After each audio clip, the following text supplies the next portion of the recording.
It says it's live. It's not. No, I'm not seeing live on YouTube. Okay, well, what the hell? It should be live. It's not live on waiting. It should be live. Oh, there we go. I'm seeing it now. Okay. All right, guys. All right, well, that is really awkward. It's a terrible start. But anyway. Oh, there we go. I'm seeing it. All right, guys, coming to you live from the beautiful city of Johns Creek, Georgia. This is Week 0, the first ever episode of the Week 0 podcast. Joining me today is my co-host, Connor Daughtry, and our two amazing analysts, Ryan, Jack Cohn for Heisman Fravel, and Lucas, Anthony Brown for Heisman McKnight. Gentlemen, welcome to our first ever podcast. We did a lot of work to get up here, but we're finally here, and we're ready to go. This is a big deal. So, yeah, absolutely. Are you guys excited for this? Because I'm hella excited. I'll tell you that. All right. Very excited. Yeah, I'm super excited. This is awesome.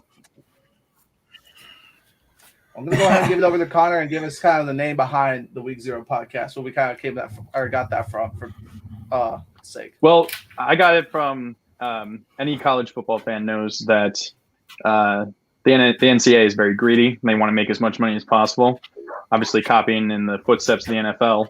And so they always have a Week 0 where they have 3 or 4 games that don't matter between teams that no one wants to watch unless you're a fan of those teams. And so because it's a joke of a week, we thought it'd be funny to make fun of that. And that's where the Week 0 comes from. And, I thought it'd be funny just to make fun of that and make fun of the fact that at the attempt that we're making here. Well, okay. Well, we were scared it wasn't going to go live for a minute, but hey, we've gotten that all fixed apparently. But yeah, so that's really good. But anyway, guys, so there was a lot of good games this past week. Obviously, Lucas is very excited. Heck, all our teams won for that matter, but I know Lucas is probably the most excited of what his team did. Oh, yeah, I love it. Not Ohio State. But let's go ahead and jump into our recap of Week 2. Okay. Actually, hold on. We're going to call that Week 2. It's Week 3, so this is a failure. But yeah, so our Week 2 recap, there was lots of good games this past weekend. We're going to start off with probably the biggest one of them all, and that was Oregon traveling to Ohio State. And it started off, it looked like Oregon was going to pull away, but then Ohio State came back and tried to rally late, and then Oregon was finally able to seal the deal. So I'm going to go ahead and first turn this over to Lucas, who is our big big Oregon Ducks expert on really how this game went. Oh yeah, for sure. So, well, the biggest things I want to point out is Stroud is legit. I think he's legit. It was only a second start, threw for over 400 yards on a older defense. We had a couple young guys in there, but it was an older defense. Threw for over 400 yards, 3 touchdowns, 1 interception. Played a great game, I think. I also think Oregon, and you guys can chime in, but I think Oregon has the best running offense in the country. It's so hard to stop those two super seniors, I believe, or they might be their fourth year, C.J. Verdell and Troy Dye. So Travis Dye. They're extremely good. Anthony Brown actually adds that extra thing that we didn't have last year from Shuck. So I think they're the best rushing offense in the country. I think Anthony Brown could end up being a Heisman candidate at the end of the year. I think it just shows that Oregon is by far the best Pac-12 team. Lucas, do you have like a chihuahua barking at your heels or something? What is that? No, it's a puppy and a squeaky toy. Let me figure it out. I think he's excited about the Duck win too. But in the meantime, I'm gonna go ahead and take my thoughts on this. I thought Oregon did look really good. I will say it was a little concerning at times. It seemed like they were struggling to close out the game, but I will say they did overall eventually get a good job of closing it out. I mean, but also, can we just take a minute to figure out C.J. Stroud? What was he doing on that last throw? I mean, was he trying to throw it away, or was he the interception? Yeah, I couldn't tell if he was trying to hit that guy. He just overthrew him. He was just trying to throw away, didn't get enough just didn't get enough power on it or something. I think tell. that's probably just a young player's mistake. I think he might have been trying to throw it away, but obviously, like you say, he might have just went too hard and just thrown it straight right at the receiver, or tried to make a play when he couldn't. Yeah, I will say if you go through that entire game, he was overthrowing dudes the entire time. The whole game, he was overthrowing guys. They had to make crazy good plays because they have crazy good receivers. So that's that. Yeah, my thoughts is, Stroud threw for nearly 500 passing yards, second most in Ohio State history, and just his second career start. But like you said, Lucas, he was overthrowing quite a bit. I was watching the game here and there. There were quite a few throws where he just threw high fastballs straight over the receiver's hands or straight over the receiver, and there was no chance for them to get it. So there was a little bit of nerves. Oregon, the one concern with Brown is that he also was struggling a little bit. I will say there was some not good throws either from him. I don't think he completed more than 50% of his passes, just barely. Oh, nice. No, it was like 48. It was like 48, I think. 48%. Oh, it was under. So he was struggling too.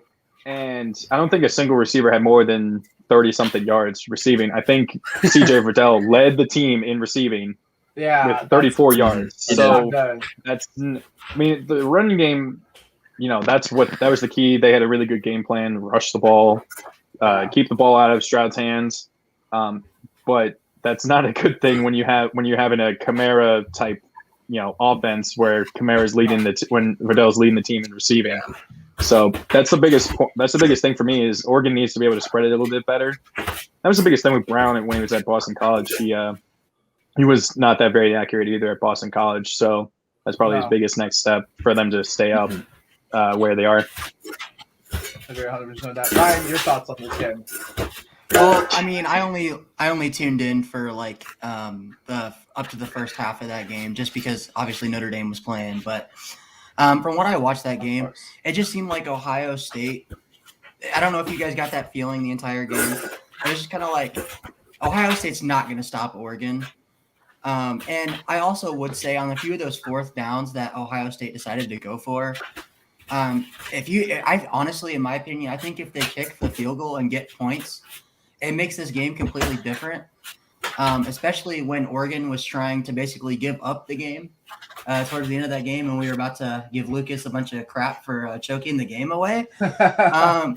But I mean, I just look at it and I'm just like, if you're Ryan Day and you're at home and you're getting your butt handed to you by Oregon, and your defense isn't going to be able to stop, why don't you get points when you can? Take the 3 field goals. If I'm not mistaken, I think there were 3 different times that they went for it and could have gotten field goals. That's a 9-point swing. And that when you're at home and you've got the crowd rocking on your side, that changes the complete complexion of that game. Yeah, I agree 100%. I mean, Ohio State's defense, though, was not good at all either. They're really looking like Oklahoma. But I want to go back also now and ask so RS Highlights tuned in, a good friend of mine, said, what is your take on the amount of FCS wins over the FBS teams already this year? Actually, that's a good question. Because there has been a lot. I'll take it first if you want. Go ahead. So I think it's a mix of the teams coming back to a regular schedule with full practice and stuff from not having any full practices last year due to COVID, and so many players and so many teams having reduced schedules, I think. And I like to think that it might show a little bit extra parity or a little better leveling between FCS and FBS, because we've seen teams in the past, JMU over my Virginia Tech Hokies, obviously, and North Dakota State has made a few wins here and there. So I think it's just it's kind of surprising, but at the same time, it's not anymore, because of how so frequent it's happening. Sure, it's stunning, but it's not like Appalachian State versus Michigan having wide-ranging impact on FBS teams anymore, I think. I mean, I will agree with that in a sense, but I also will say that I think it's just there. It's still going to have a pretty big impact this year. I mean, we did see one top 25 team lose this year to FCS school, and Washington losing to Montana earlier. So I don't think it's going to be obviously. And we've seen North Dakota State. I remember being a ranked Iowa team a few years ago. They've beaten a ranked Kansas State team, if I remember correctly. But yeah, I mean, I think though, with regards to FCS teams, you just can't take any of them for granted because they're at the end of the day, yeah, they're gonna love taking all the money that you're giving them. Don't get me wrong, but they also want to come in there and beat you if you can. So I think there are there's gonna be a bunch more of these upsets in the near future. I think if anything, there's gonna get more and more of them. I definitely agree with that too. And I mean, unless you're Mercer and the Citadel, I think like a lot of these teams like Montana, they were the defending FCS champs last year. And you see teams like JMU and you see teams like North Dakota State who in year and year out just give these guys a run for their money. I mean, and how many times have we seen, like, for instance, this past weekend, Kansas State almost dropped a game to Southern Illinois. Had to get a late touchdown to make that game look not as close as it actually was. I mean, look at Iowa State. They almost lost to Northern Iowa. I mean, I think it's a mixture of you have these teams that – think about it last year. COVID, you didn't have – like Connor said, you didn't have training camp. You didn't have practices. If you did, it was limited. And you've got these FCS teams who actually got to have practices last year because of spring ball. It was a little bit different because they decided to wait. But, I mean, like I said, you can't sleep on these teams when they come in, and especially when you're paying them and they think, oh, hey. I mean, look at Florida State, for instance. They paid Jacksonville State for an easy win, and then they took the money and beat you guys. Lucas, your thoughts? Yeah, I agree. It's kind of crazy, and I think a lot of it is we're kind of overestimating a lot of these FBS schools. I think, especially, I don't think Washington should have ever even been ranked. I think they're still holding on to the 1 year when they went to the playoff, and that's long gone for them. Their coaching is completely different. They don't really – I mean, they're getting some good recruits, but not like they did that 1 year. So I don't think they should have ever been ranked. I was definitely surprised by the Florida State one. I thought that they looked really good against Notre Dame, and then they just laid an egg, and it was crazy. So I think it's just more of an overestimating of these FBS schools. I think a lot of these FCS schools are really, really good. And I think we're going to see this year in, year out from here on out. So could you see a team like North Dakota State, who has won multiple national championships at the FCS level, make that jump to a mid-major FBS conference? Like maybe not the Mountain West, but something like Missouri Valley or something along those lines, and then eventually maybe the Mountain West down the line? I think a lot of it's money to me. North Dakota State, they're getting paid a lot of money to play at these FBS schools. So I don't know why you would make the jump, because you're getting paid a lot to go in and beat these top 25 teams, and then you can go win a national championship basically with ease in whatever you're playing in. So I think they should stay. But I definitely think they could make that jump and be pretty successful. Maybe not champions every year, obviously, because of the Bamas and stuff, but I think they could be pretty successful in Division I. I agree 100% with that. Luke. Yes, I agree 100%. Yes. He's from England, but he's a Wisconsin fan, I think. Hey, in my opinion, when Ohio State loses, America wins. But anyway, so continuing on, we also had a couple other good games. So we had the battle for the Cy-Hawk Trophy, Iowa and Iowa State, a top 10 showdown. That's a great name for a trophy, by the way. I know. Well, it's perfect. It's perfectly fitting. I love that, actually. But I will say, or El Assico, as it's also called. Really, it's called El Assico. That's what Iowa State fans call it. They always. I was saying how some fans were like, if you expect a a crazy high scoring game, it's going to finish 13-10. If it's going to be a slugfest, it's going to be 55-45 at the end of the game. Like there's no consistency at all. That makes sense. Yeah. That's really how it goes. And as far as that, but also with that game though, I'm going to start with saying this. Should we be concerned about Iowa State specifically on the offensive side of the ball? Because the first two games, last week, they only scored 16 against Northern Iowa. And then 17 this week against Iowa. And this is a team that everyone thought coming in this year, their offense was going to be much better, especially when you have a very experienced quarterback like Brock Purdy and in my opinion, one of the top 5 running backs in the country in Breece Hall.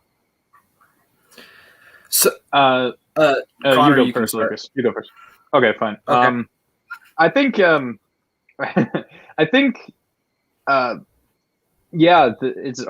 the offense is a concern. I mean, if you look at the offensive numbers, you'd think Iowa State would win outright. They had nearly double the amount of yards that Iowa actually had, but Purdy is just prone to trying too much hero ball. He tries to force too many passes. He had that famously bad fumbleception, whatever it was last year, where he threw the ball backwards for a pick six.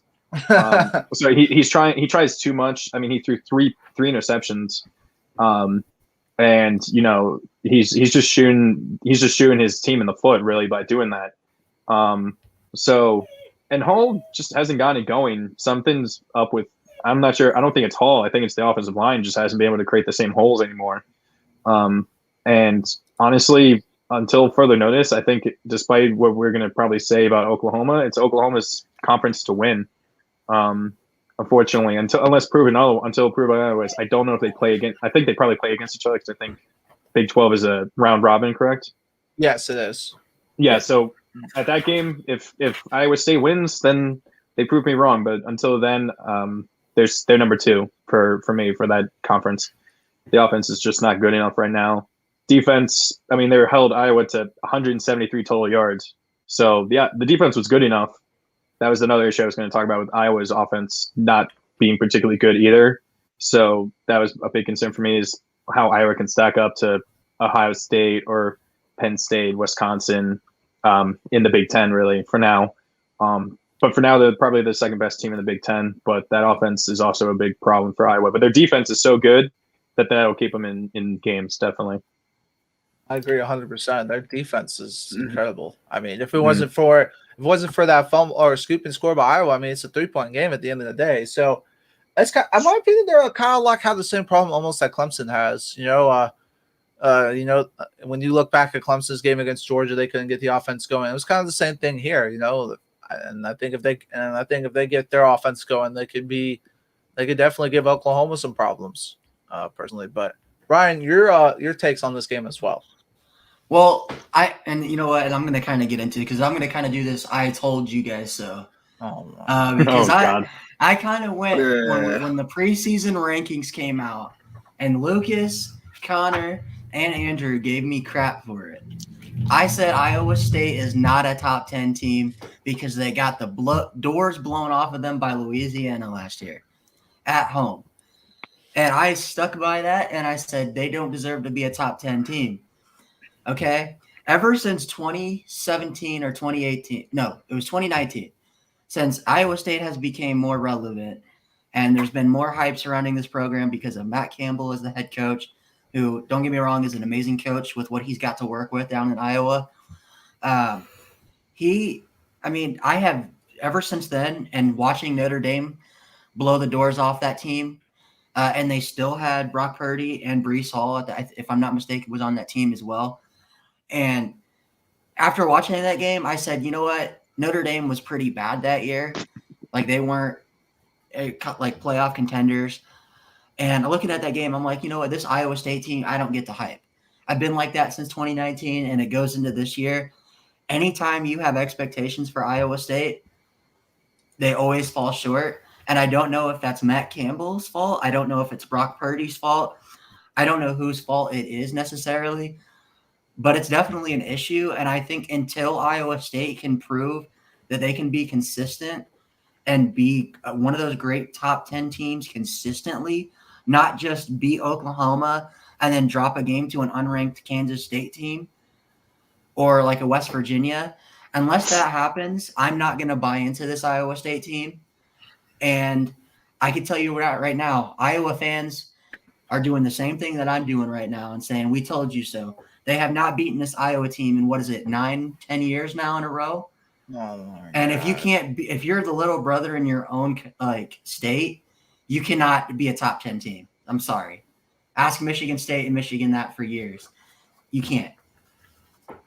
Oh, that's fair. I see what you're saying now with that. I honestly didn't realize it had been 10 straight years. Wow, that's like for a while Virginia couldn't beat Virginia Tech. Yeah, 14 or 15 straight years. Yeah, until they finally got the door off last year. But yeah, speaking of not being able to handle expectations when given them, let's talk about Texas. Let's talk about Texas again. All right, I'm gonna start this one. So Texas, it's weird because I thought the entire year, and I want to make sure I get the name right of the kid. I thought the entire year Casey Thompson should have been the starter. I think he is the better quarterback on that roster, and he should have been starting from day one. And I think they would have looked a lot better in obviously both of their games if he had been the starter. And he was named starter this week, so hopefully things will change for them. Arkansas just blew. I mean, I don't know if it was like in Texas was overlooking them, but it was your classic SEC. I'm just going to destroy every other conference type game. You know, you get like, yep. It happens every single year. I feel like where you have an SEC school, maybe not like a great one or whatever it is, against another like decent school in a different conference, and you're like, oh, okay, you know, even the UCLA LSU game, UCLA pulled it off. But it's the same kind of thing where it's like SEC is going to win every time. This time SEC won and dominated Texas. And, I mean, that's really all I can say about it is it was just a domination from start to finish. I hardly watched any of the game because it was boring watching Arkansas destroy them. And I'm hoping that Texas comes back and does better with Casey Thompson, but it's remained to be seen. All I have in my notes for that regarding Texas is still not back. That's all I have for that. There's absolutely nothing worth talking about for Texas. Bijan Robinson was being talked about as probably the best running back in the entire country coming into this year, and he had 60-something rushing yards on like 20+ carries, less than 4 yards a carry. Could not get anything going. Meanwhile, Arkansas had 4 players over 50 yards rushing, and all of them averaged over 6 yards a carry. They were just shoving the ball straight down Texas's throat, trying to make them prove that they could stop them, and they couldn't. You know, is Arkansas good enough to challenge, maybe finish second in the SEC West? I don't think so, but it's definitely good to see Arkansas back from where they were a couple of years ago when they were easily the worst team in the entire conference. And, you know, it'll be interesting to see if this is how Texas is going to play when they're in the SEC in, 4 years or whenever they decide to come over. So, but it's definitely a rude awakening. It's a rude awakening for Texas and be like, yeah, here's what you're going to have to face. Prove that you can beat us. So far they haven't. And, they're going to have to go from there. Yeah, I mean, I will say also, I was very impressed with Arkansas. I think they had over 300 yards rushing in this game, and I don't think 333. Yeah, they didn't have any one of those guys though get over 100 yards, which just shows that they're a big team effort, which I really like. I think they definitely showed a lot of signs of improvement last year. I think maybe this year they're going to take another big step, and if anything, I think they can pull off an upset over somebody. I'm not saying they're going to beat Alabama. But I mean, they have to play Alabama. They have to play at Georgia this year. I mean, let's be real. We know Georgia's going to probably, as good as they've looked so far, they're just going to do Georgia things and lose to some random team that makes no sense why they're losing to them. Yeah, exactly. That team could be Arkansas. They're gonna pull they're going to pull Georgia's version of Clemsoning. They're just going to lose a random game to someone they're not supposed to lose to. Yeah, Clemsoning doesn't exist anymore. It is now referred to as dogging. Let's go with that. Dogging. Dogging. Yeah. Dogging. Okay. I mean, it's just Georgia-ing because that's like every team in Georgia. Let's be real. But well, I mean, you're a Falcons fan, so you know firsthand what you're talking about. We don't need to talk about. We don't need to talk about that. We don't need to talk about that. We don't need to talk about that. They looked. I already said. I'm basically gonna be honest. Our season's already over after week 1. It looked terrible. Poo. Awful. Terrible. Disgusting. Like. Okay. Now, Ryan, there you go. Ryan, what's your thoughts on Texas, Arkansas? well, I'm gonna say this right now because I'm gonna go off a little bit on Texas because Oh God. ever since the you know what? You don't know how many times I've heard from Texas fans regarding ever since that 2016 game against Notre Dame when Tyrone Swoops was the quarterback at Texas. So you go from Charlie Strong, right? You go from him, and then you go to what was his? Oh, Tom Herman, right? And then you go to Sark now. So you've had 3 coaches since 2016, and every time they win a game, it's Texas is back. You had the famous quote from Sam Ehlinger, "We're back, baby," which that didn't turn out very well for Ehlinger. But I mean, you look at this Texas team. If you're Texas, when are you going to actually give a coach a chance to get some time there to recruit his own guys and to be able to develop them?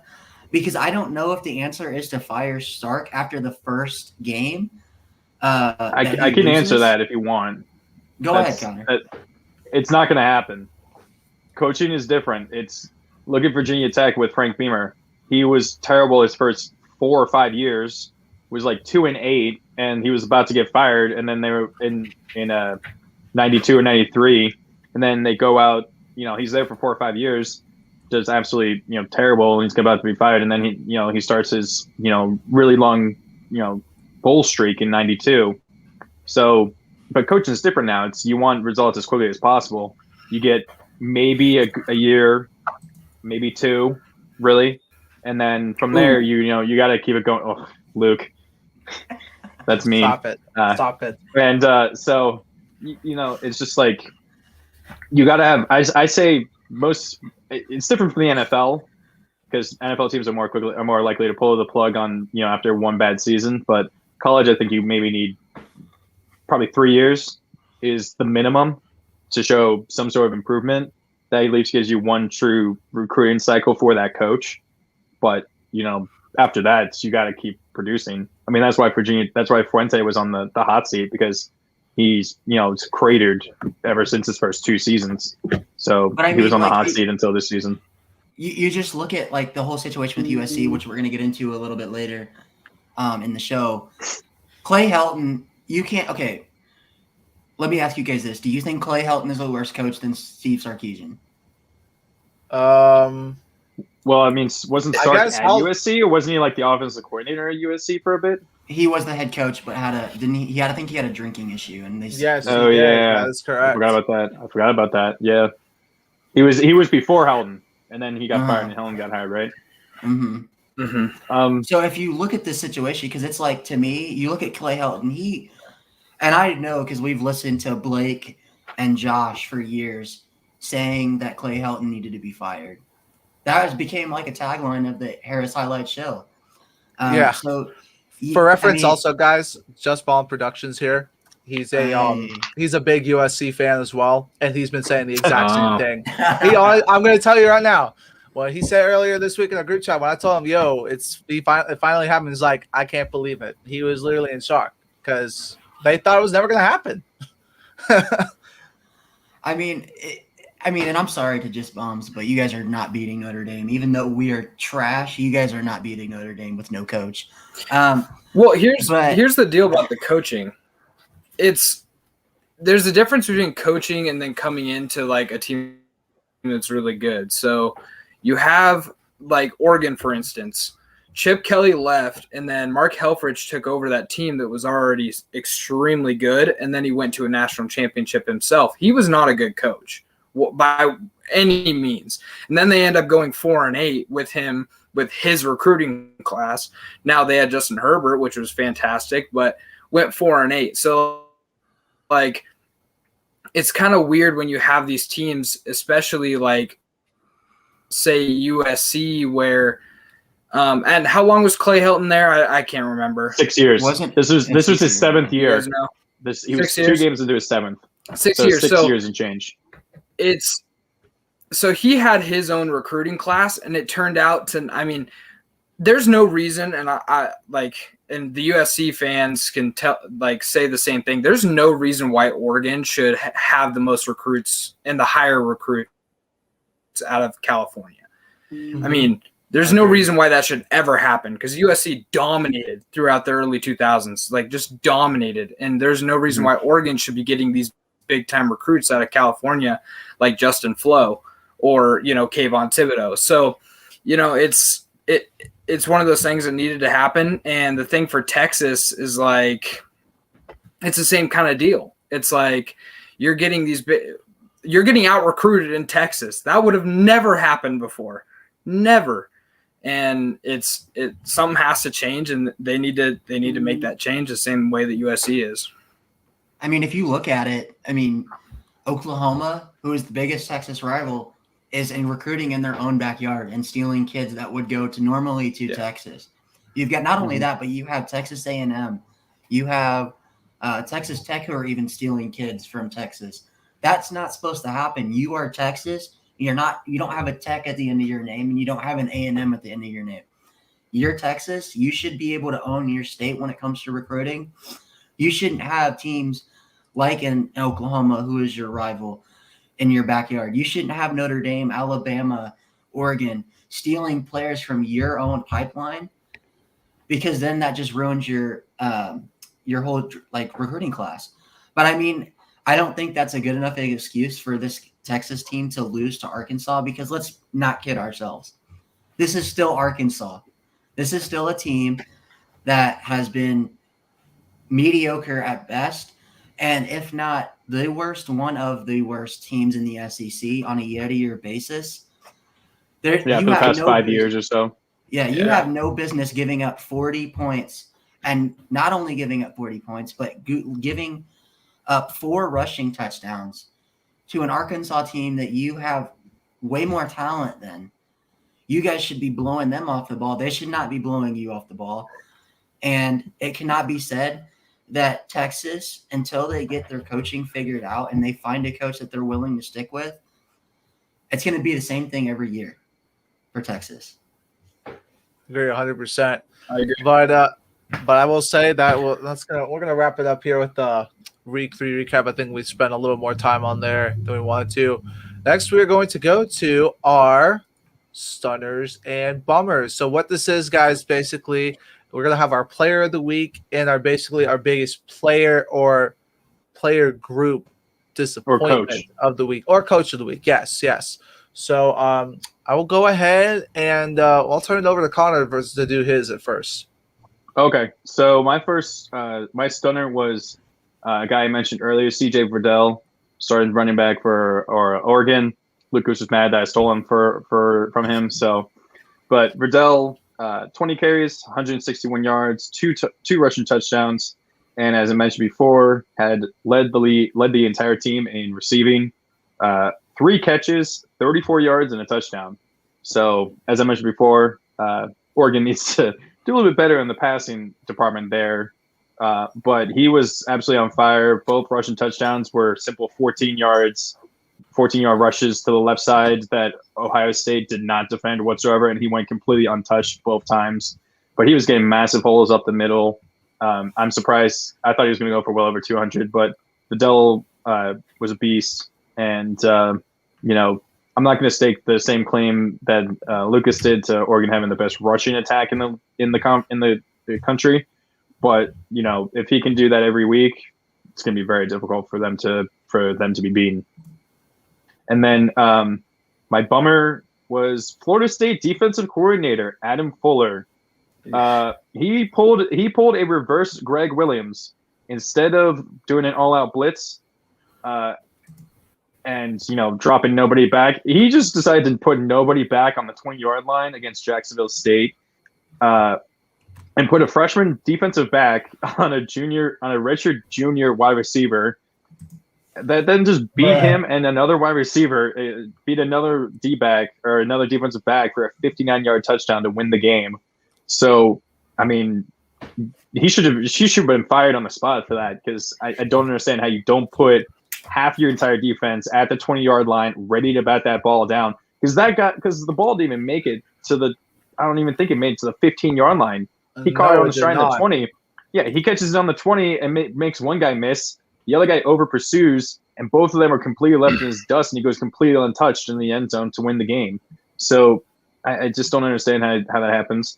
And then I have another one. It's a Navy offensive coordinator, or former offensive coordinator now, Ivan Jasper. He was fired by athletic director Chet Gladchuk after a 23-3 loss to Air Force. Navy has scored just 10 points in 2 games versus Marshall and Air Force. Yeah, not good. But what makes it worse is Jasper has been there for 22 years and has been the offensive coordinator for 14 years. So, and he's also been the quarterback's coach. So he actually has been rehired to only coach the quarterbacks. So they rehired him, but it was the athletic director, not Kenny Montalolo, the head coach, that fired him. But that still might be a good thing, because he was the coach when they had Keenan Reynolds and Malcolm Perry, who are 2 of the most prolific Russian quarterbacks in college football history. So I mean, I think I doubt maybe he's going to figure out this year, but obviously, they're limited just with what they can do athletically because of the military restrictions. But it's a bummer for him being fired, but it's kind of a silver lining because he's still there. It's just bad that the AD pretty much went around the coach and just fired him outright. So that was my bummer right there. That's Awesome.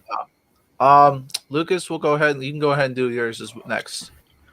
All right, so my stunner of the week is Stetson Bennett. Now, obviously, he played UAB, so it's not that crazy. But his stat line, 10 for 12, 288 yards, 5 touchdowns, no interceptions, and 1 carry for 20 yards. And what I think is so crazy about this is I want to say a lot of college football fans thought that maybe Georgia would struggle a little bit in this game. I think they knew, obviously we all knew they were going to beat UAB, but maybe struggle a little bit without JT Daniels.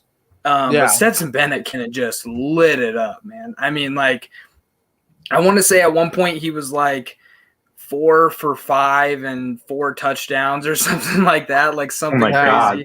It was just, I mean, he went off. So I don't think he's going to start another game for Georgia. Nope. In his career, in his college career, he'll probably transfer out next year or whatever he ends up doing, but he still he has some in him. So can I see another thing real quick?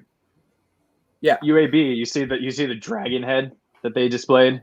They had a turnover dragon head. It was this little dragon head. Yeah, that was. But they did it when they were down 56-0 after a pick six. It's like Miami. It's like when Miami had that turnover against Alabama and it got overturned as an incomplete pass. And they just had someone just came over and just took the turnover chain away and just walked away, and the players just I don't know if you guys have ever seen that game. It's just rip it off. Yeah, that's basically what I thought when it came to that. All right, Lucas, but keep going. Sorry, Lucas, I didn't mean to interrupt. Hey, no worries. That's awesome. So bummer of the week is the USC defense as a whole, and it's hard for me to say this because one of my buddies. Growing up from high school, Tuli Tuipulotu is on the defensive line. He was actually the leading tackler in that game for USC. But they gave up 375 yards to Stanford, got 0 turnovers, and allowed 42 points. And the reason why that's so crazy, and I mean, you hear that and you're like, okay, it's Stanford. Well, the week before, Stanford had only scored 7 points on Kansas State, which is even crazier because the following week, this week 2, Kansas State gave up 23 to Southern Illinois and beat them by 7.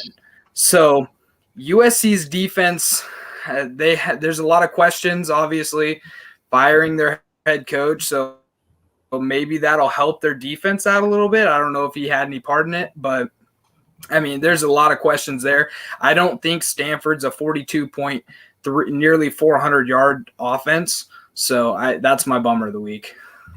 Yeah, that was I was very surprised that they gave up that many points to get it. Also, something that Just Bond Productions just said for you. Tully is a beast. He's been the best defensive lineman in camp in the first 2 games. I just haven't watched enough of USC, but I will say, I will say their defense last game was not good. And didn't they give up a good amount of points also to San Jose State, or am I wrong on that one? That I do not know. We could look that up, but anyway, while we look that up, we'll look it up for later. Worst case scenario. But go ahead, Ryan. You can take it away with your stunner. They gave up 7. Oh wow, that's actually a surprise. So this is what mine's going to be. I'm going to pull this up just because I wanted to. So I'm going to start first with my bummer, and it's going to be Brock Purdy. And the reason I'm going with Brock Purdy is because there's so much hype around this kid since he's been at Iowa State. You have a big matchup against Iowa, and you can you can shut up all those haters that doubted you guys when you guys had struggled against UNI the first week. And to come out and throw 3 interceptions and barely have over 100 yards passing for a guy who is supposed to be a highly touted NFL prospect, it's not a good look. And to me, that was probably one of, if not the most disappointing performances of the week.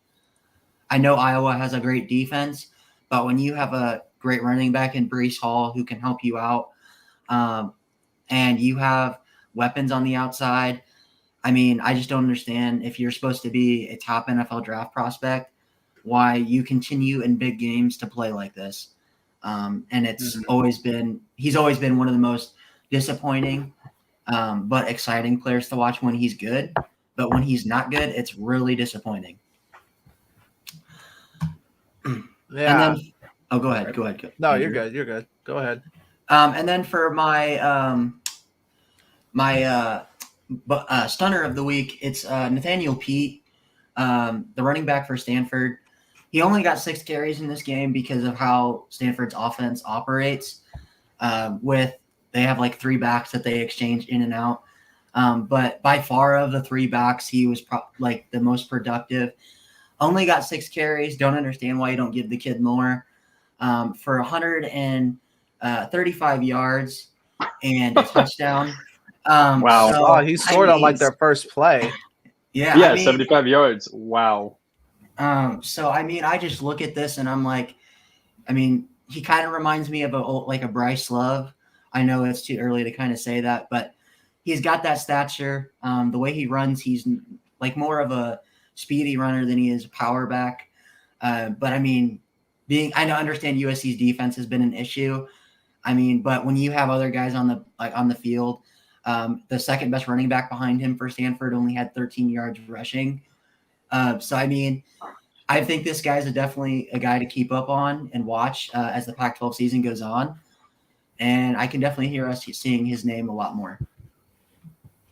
Well, Ryan, you stole my bummer. I didn't even realize that. But anyway, we'll go. I'll in the meantime, though, I'll go ahead while I'm thinking of another one real quick. I do have. There were a few. No, there were a few, but I do still have my stunner of the week, and that is going to be Calvin Austin, wide receiver from Memphis. On 6 receptions, this man had 239 yards and 3 touchdowns and an average of 39.8 yards per catch. And this was Randy Moss level average right there. Like that's Randy Moss versus the Cowboys on Thanksgiving level right there. That's correct. But this is also big because Memphis ended up winning in a shootout over Arkansas State this past weekend, 55-50. And as far as bummers are going to go, I'm going to go with Ohio State's defense, just because it just seemed like they couldn't stop anything. They couldn't stop a hot knife through butter. I'm telling you right now, Ohio State's defense might become the new Oklahoma if they keep this up, because these first 2 games, they have not looked good. I mean, you can go back even to last year. I mean, that we were having a lot of questions about their defense last year. But yeah.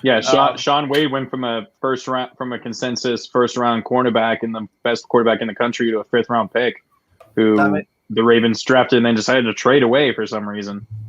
So yeah, it's just that's how bad the defense was that they destroyed his stock that badly. Yeah, it was very, very bad. I'm starting to wonder if Ryan Day really is just an offensive guy, because ever since he's really lost Kyle Urban's best players, their defense has been very sus. Do they even have a player that's like a Chase, not even like the Allen level, but they don't have anybody that's like a Chase Young or Nick Bosa or anything like that on defensive line. Nope. No. They did get the number 1 recruit in the country in JT Tuamalu or something like that, but I don't think he's played yet this season. Oh, really? Oh, I mean, that's a big thing. If they're missing, they kind of need. I feel like they kind of really need that one huge, defensive lineman to kind of anchor that D line really. Because teams are gonna pass and run away from that player, and that's gonna help the other players, do much better, because that means they're gonna see more action. So now you can just attack them any way you want, and there's no resistance. It seems like. No, I agree 100%. 100%. But okay, so anyway, guys, those are our stunners and bummers of the week, which is going to be a weekly thing. I definitely think there's going to be some interesting ones throughout the year, but yeah, there was definitely what was it? Ryan's was definitely an interesting one. Also, Urban Meyer rumors, and we're commenting on our own thing, so that's interesting. Ryan is commented on your own thing, Kos. No, Ryan is hacking into my account. Get out. Stop it. But I don't know how he had access to that. But anyway, enough of that. We do need to also talk about that too, because that is very important. We're going to talk about that actually in our meme team of the week in a minute. I think we should just go ahead and skip the AP poll reaction, because there's really not much to talk about with that. It's like, okay, Iowa State, Oregon, they jump into the top 5 over Clemson. At first I was like, are you kidding me? Yes, I agree. For Trevor Lawrence's sake, I hope he returns to college. I actually – Good point, Luke. Good point. Great Urban point. Meyer is not good. He's not a good college coach. Or not a good pro coach. He's a great college coach, but it's like the same thing with Saban. But, yeah, so anyway, really not much with the AP poll. So, Oregon, Iowa jumped Clemson, really, and Texas A&M fell 2 spots, which was deservedly so. And Notre Dame fell 4, which I understand now, especially after Florida State's worst loss. But we're not going to go – I don't think we should go too much into depth on that right now. Instead, UAB is better than Florida State. Proven. UAB beat Jacksonville State, who beat Florida State. UAB better than Florida State. UAB is not a bad team. I remember I was listening to the pregame press conference Kirby Smart had on local radio, and he had a lot of respect for UAB. It sounded like he was very high on them. Apparently, their offensive line. Thank you, Scott. I really do appreciate that, man. Thanks, man. Awesome. Thanks, man. Appreciate it. Right on. But I will say also though, with UAB, they're still a good team. I think at the end of the day, I mean, yeah, Georgia just came ready to play, and that's good on them for not slipping up. But anyway, guys, it's time for the meme team of the week. And cool. All right, so I guess I'll go ahead and start off with mine. And we're gonna start off with the mighty Hookem. And we're going to start off with this excellent video provided by the Arkansas social media team. If you haven't seen this one, you're in for a good laugh. Texas is back, folks. Not this time. You're wrong. We're back. No, we got you. When Texas wins tonight No way. against the mighty SEC, No way. Texas is back. This one was invented by a writer. I remember when I first saw that. Arkansas's got the trolling on time right now. Arkansas social media team right now undefeated, just like their football team. That was excellent. Which leads me into my mean team of the week in Texas. This is just such a Texas thing to do at this point. Like every time they look like they actually have potential, they do this garbage. Like, what was it? A few years ago, I remember I think when they went in undefeated or something like that in the against Oklahoma State, and then they just choked that one away. They just done this so many times. It's just when are they actually going to get serious? I'm not trying to hate on Texas too much, and yeah, I do want Texas to be good because I think college football is better when Texas is good. But come on, man, this is getting ridiculous. Texas is back. No, they're not. Not back. No way. No way. I don't know what Luke is talking. Oh, don't clown on Riders. I don't know what that is either. But I don't know what you're talking about, Luke. I don't know what you're talking about. But yeah, Don't clown on Riders. yeah. But that was definitely very funny. Just to see them lose, like not just lose, but get dominated. But get humiliated.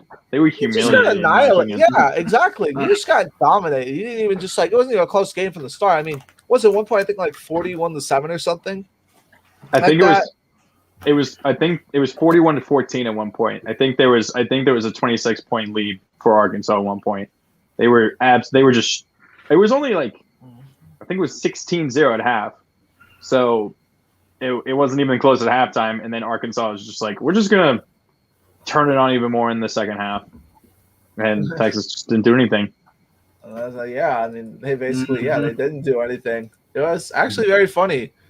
Just to watch them just do Texas things. But anyway, enough of that. Let's go to Connor's team. Mine, I already talked about. It's Florida State.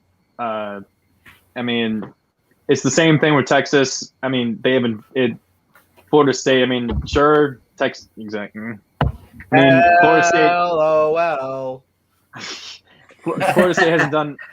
Florida State, ever since they won the national championship, other than the next year when they made the playoff and then got absolutely embarrassed by Oregon, as Lucas took immense pleasure in, I'm sure. Florida State hasn't done anything. They've had the same problem. They had Charlie Strong as their coach afterwards, and I don't even know what team he's on now. So Mike Norvell seems to, everyone was like, oh, that's a great thing. No, he's doesn't seem like he has it figured out either. I mean, it's also just makes Notre Dame look bad for, they barely beat a Florida State team that just lost to a really, I don't even know how good Jacksonville State actually is relative to other FCS teams.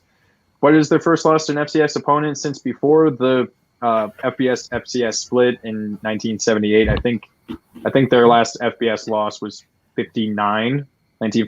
FCS loss? Ooh. Yeah, Florida State. It was definitely before Bobby Bowden showed up. way long. Yeah, way long. So, but I mean, Florida State and Texas pretty much in the same hole of just they haven't been able to figure it out in years.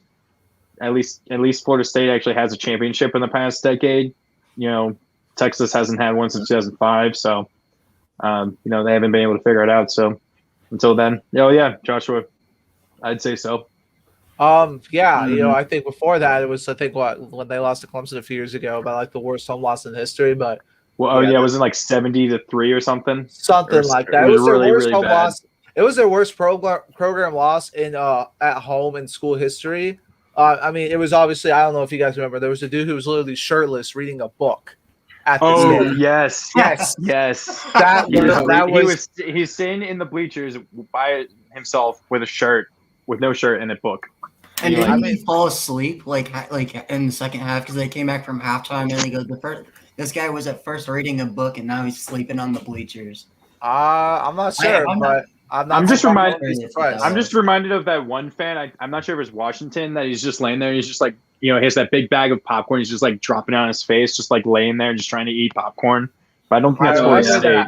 I remember they had a game day piece on him. They couldn't find whoever it actually was. They looked for that guy. The guy with the popcorn. Yes, that's funny. It's kind of like we've got so many different like fan reactions. Like That one from Virginia in 2016 when Kaiser was just hit hung that over. walk-off. And you just see the I woman took up in immense that- pleasure And in then, that. and then of course, the Michigan one where he's like this. And Oh, he's yeah. like, oh no. That one's a classic. That dude's That's a a go good for that, though. Oh yeah, for sure. But so yeah, Florida State, another meme team. Ryan, I'm gonna let you take yours away now. All right, so my meme team of the week is USC.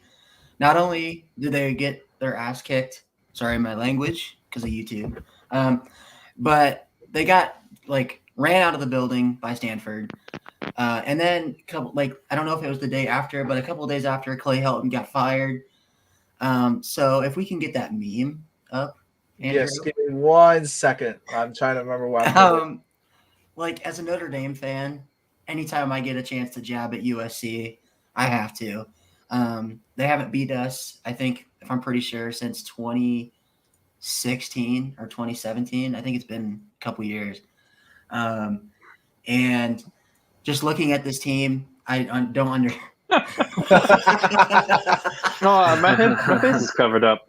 Oh no, Connor, I'll fix that. I got it, dude. Don't worry, I've been told there we go. That's just gorgeous. That's just great. Wait, do you have the picture of the cheer FCS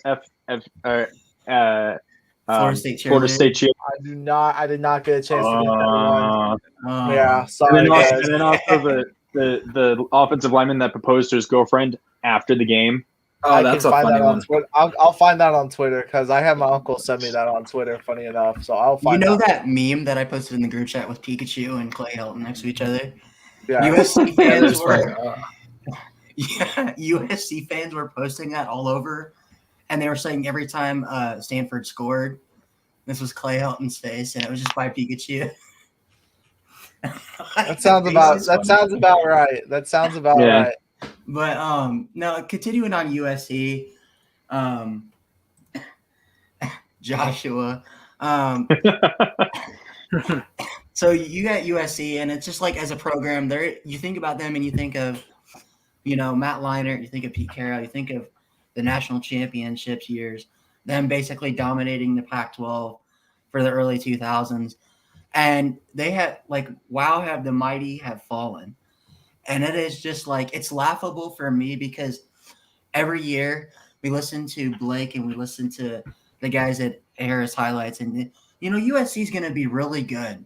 They're going to be really good. They may be a playoff team. Clay Helton's got his guys. Sounds like what you say as a Notre Dame fan too. Right, but you know what? We've been closer than USC.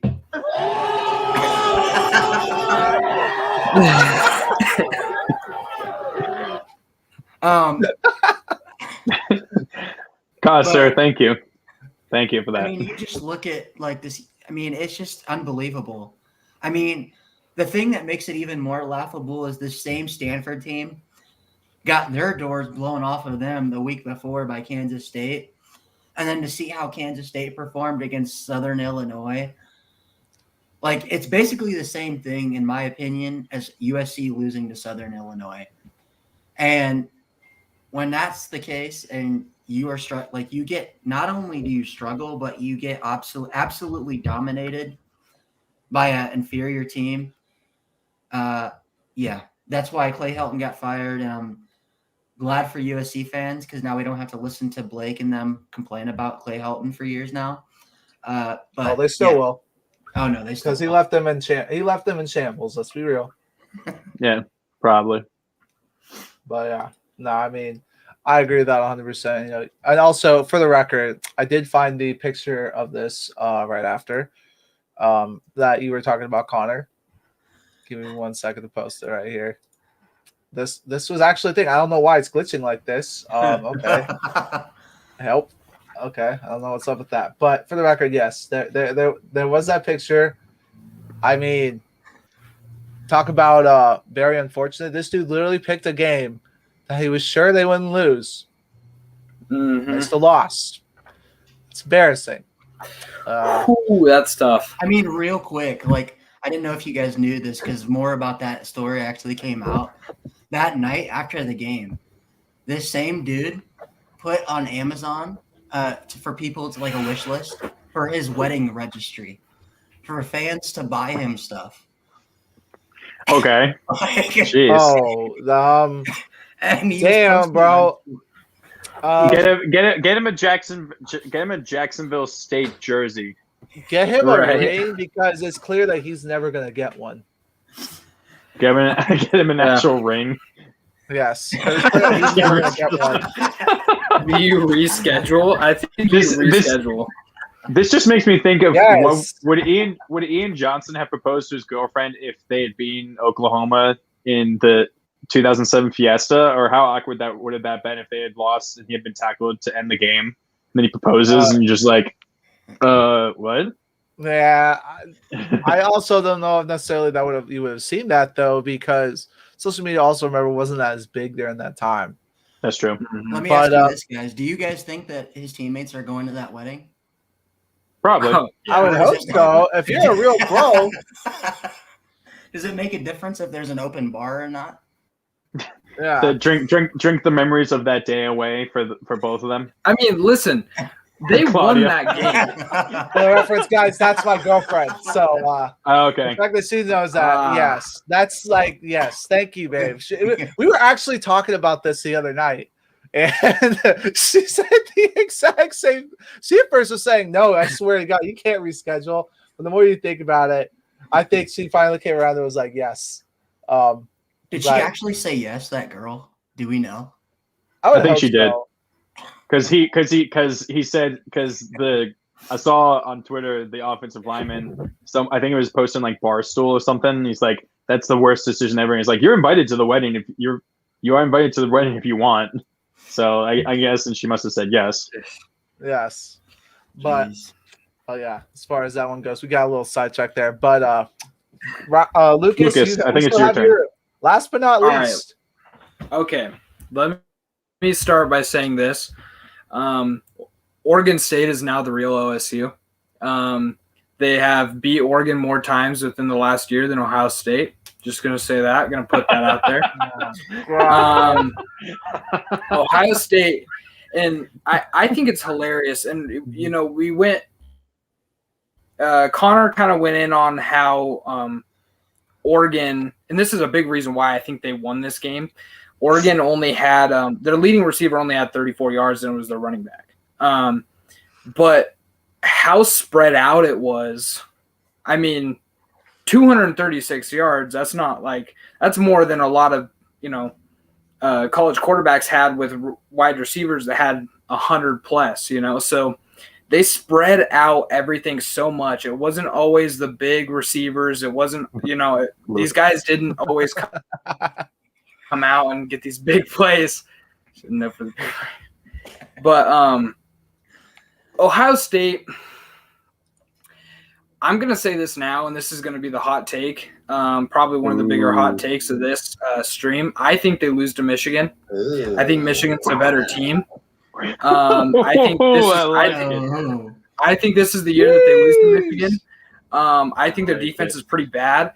I want them to continue to win, so it makes Oregon look better, but they already put us in the top 4. They're not taking us out. So I think that Ohio State, it was kind of slap in the face, It's just like nobody thought that Oregon was going to win that game, including myself. There's no way. I went to that game like, let's just make it competitive, make it look good so that we can go win the pack and then maybe get in. You played yourself. Costa, you're enjoying that way too much, but it's never. And so, it's so great that we could go out there and win. I didn't ever think this was the team that would beat Ohio State. I don't know how Mariota didn't. I don't know how Jeremiah Masoli didn't go out there and win, but Anthony Brown could beat him. It's incredible. I'm loving it. Been watching highlights all week. Probably will for the rest of the year, no matter what happens. So a meme team of the week, definitely Ohio State. I still think that they're a really good team, and I think that they will still win 10-plus games. But I honestly, I'm going to say I think their defense, or at least their run defense, is top 5 worst in the country. I really think so. Yeah. I just And, wanted to put and this I out. was telling. What's up, Brian? I just wanted to put this out here really quick to go with your point, Lucas, about the Michigan. Okay. Ohio State has not lost to Michigan in 3,581 days. Since what? How many- 2011. That was like what, Since 2011 or something? Yeah, and 2 that's the days year ago, they were on Urban Meyer. probation. That literally, Yep. they They struggled. I couldn't have remember. cared less.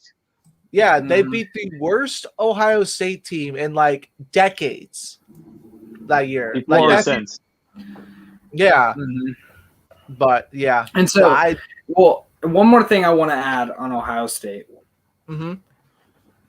Like I said, I think they're one of the worst rushing defenses. And I told all of you guys this before in the group chat that once they play a team that has a running quarterback, they're going to get destroyed. Tanner Morgan never carried – I mean, he carried the ball rarely in that game. If he carried the ball more, and the announcers were saying it the whole time, if he carries the ball more, he has lanes.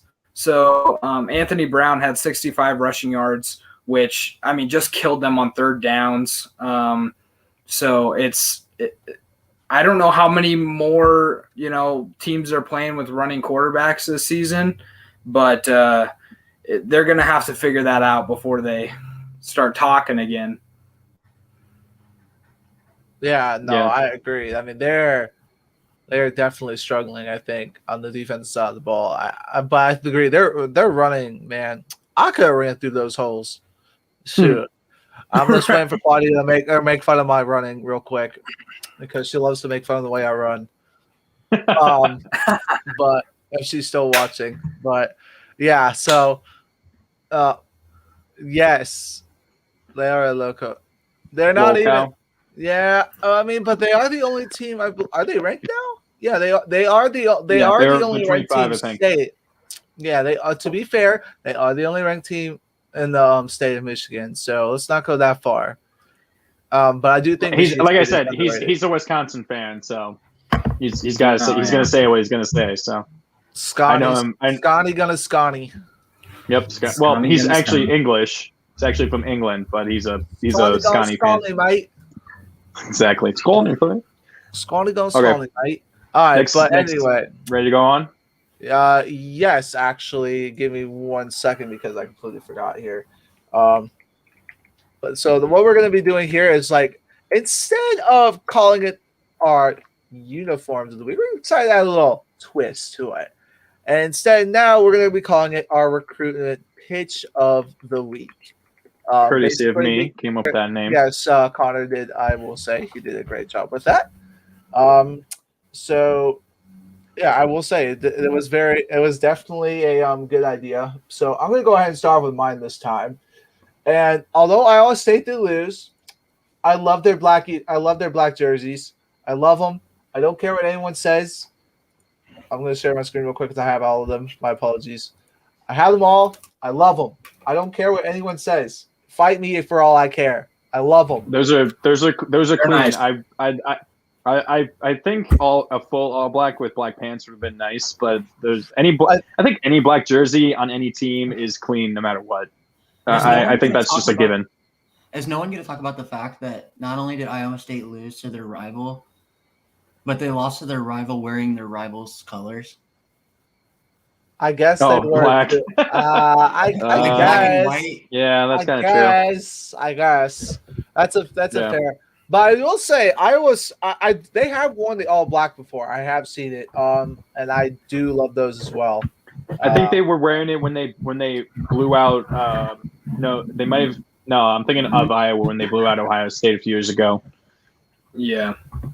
Yeah, I jokingly said in our group. I said jokingly in our group chat when Minnesota wore their all blacks against Ohio State not this week, but the last week. That's one of the two steps you need to beat Ohio State: be at home on a night game, be unranked, and wear an all black wear all black uniform, and you're gonna win. Of course, they didn't actually, but they made it much closer because of that. I think. Yes. And Oregon did the exact opposite. Wore all whites in the morning game away and beat them. Yeah, and speaking of that, let's go to Lucas's. Yeah, Joshua. I think Joshua, it's been like 9 years for Iowa State. 6 or 7 years. So, yeah, I think these uniforms are awesome. They brought back the diamond plate, which I used to love back in like the mid-2000s, 2007, 2008. So I love the diamond plate. And what's a better, recruiting pitch than, to wear the all-whites, go away, and beat a top 3 team. And there was actually, I can't remember the kid's name because he doesn't play, but he went over to the student section or wherever the incoming recruits, like on their visits, would say, and he said, "Come to Oregon. You need to come to Oregon." After we had won, what's a better recruiting pitch than going into their home and winning? So it reminds me a lot of when Kenyon Barner wore the all white. They wore the all whites, and Kenyon Barner put up 300 yards and 5 touchdowns against USC. It gave me that same kind of vibe with the all whites, so I think it's pretty sweet. I like how they're a lot more understated than most of Oregon's stuff. Sometimes Oregon can go a little overboard. Yes. But I definitely like how it's more understated with just not green vomited everywhere. Definitely more white makes it a lot better. Although I still kind of copy North Texas. Let's also remember. Yeah, I will say the North Texas is a little close, and we still have our numbers are still way too big, I think. But yes, yeah, that's way too wide. That's going way too wide on the sides. So they need maybe a little bit smaller. Yeah, but they're still good though. I still love those uniforms. I love Oregon's uniforms. I know a lot of people hate them. Oh yeah, I love them. But I definitely think it's like I said, it's a recruitment pitch. Like if you want people to come to Oregon, you have Nike making your uniforms right there. Nike alum or the Oregon alum is the founder of Nike. Yeah, match made in heaven right there. Phil. It's Uncle Phil. Phil Knight. That's all he Ryan, could get. You to actually went on the sneakers app. Yeah. Ryan, you want to go next? Ryan, you're muted, Ryan. Yeah, go ahead. Congratulations, you played yourself. Oh my god! I took one look at these, and you guys can't take a look at these. Like mainly the helmets. Oh, I love these. I love these. This picture is also fire too. That's Pat Tillman, right? I believe so. Yeah, yep. Yeah, that's Thank you, Pat Tillman, for your service. I think those are clean. Imagine, but the helmets and the jerseys are different colors. If they matched, I think that'd be even better. Because that's more of like but those helmets are nice. I love it when they wear their white helmets. I don't know if you see it like on the one side it's a number, the other side it's the big fork. Oh, those are so clean. I'm so glad they switched to the fork. Rather than like the actual so devil on the side. Oh, the Sparky. Yeah. They sometimes do still wear the Sparky, which I like. Oh, do they? Yeah. Yeah. Oh, chrome helmets are always nice. Always a good choice, Joshua. Yes, I do. Sometimes it depends. I'm not as crazy on chrome helmets as crazy as that might sound. I love matte uniforms personally. Oh, that's just me. Those just look more clean. I don't know. Chrome, you have to do it right. I will say Kentucky does it well, so I'll give them that. But you have to have the colors, in my opinion, to pull it off. You have to have silver, really, or something like this. I will say this looks pretty good though. I was just gonna say because like looking at these, when I looked at these, I wish they what you guys said. I wish they had a jersey to go along with this. Can you imagine a jersey like that color with the white? How sick that would actually! It makes me mad at Arizona State. Like you guys can afford this. White numbers with that jersey color. Oh, sheesh. Oh man! Somebody in their athletics department messed up not doing that. Somebody messed up. I will say Arizona State in a night game beats Bama. I'm just saying that right now. Arizona State is the best night team to ever play college football every single year. It's just proven. It's proven. I mean, they've been top 5 Washington of like 2017. They've beaten Oregon a few times. Crazy. They beat Oregon and dude. I'm always so afraid to play this. They beat a top. Didn't they beat like a top 10 or top 5 Michigan State 2 or 3 years ago? at Yeah, in that game. Yep. I did. Do you guys? I'd give him a fighting chance. I'd definitely give him a pretty good chance. I'd say actually. Do you guys like the all blacks that Arizona State does sometimes? Yes. 'Cause I Oh, love yeah. Yes. the Oh, matte black Yes. helmets. So Like- sexy. I love Yeah. those. Those are so fire. All right, but last but not least, we're gonna go with Connor and Navy. Let's see. Oh, There we go. Oh. And Connor, I did find that picture for you. there you go. So Navy, I think Under Armour. Navy's one of their primary schools, along with Maryland, and Under Armour just knocks it out of the park with their special uniforms that they do for Navy, especially Yes. like Army Navy games. Just like, it's just beautiful for those games. It's just Yes. perfect. It's So nice. literally perfect. And so these uniforms are inspired by the Marine dress blues, or those that actually might be police. I can't tell based on what I'm looking at. That might be Marine. That's probably Marines though. But those are just nice, clean, simple. Air Force could have been up there too. That was inspired by some fighter squadrons and so on and so forth. And Navy just always does really good ones. My favorite helmet ever though is Navy when they had the aircraft on, or they had the ships on the helmets. Each position group had a different ship to symbolize their position. So quarterbacks had aircraft carriers, and it was actually painted on. And they did that a few years back in like 2015. So, but Navy does beautiful, clean uniforms. And it was a special tribute, obviously, for 9/11. So, Navy and Air Force just kicked it out of the park with these. Yeah, they were definitely did a good job with those. I agree. But at that point now, we're going to wrap it up with the uniforms. Those are all very good choices. I will say, as much as I love Clemson's uniforms, I really do wish they would do some different ones. Do you not like Like- the purple? I love. I the do. purple I and like the orange. purple, but I wish they would pull it out more often. I wish they had worn it for their 9/11 game, or done something. Do they only Virginia- wear it once a year? Virginia Or Tech is that- does a pretty decent. They do a Yes. whiteout every year for military Yes. appreciation. So they do a really nice whiteout, which I think looks good. It's during a day. They usually do it for day games, and they do orange and maroon for night games. But I think white for Virginia Tech for white is pretty decent in my opinion. It's not the best, but Yeah. it's not that bad either.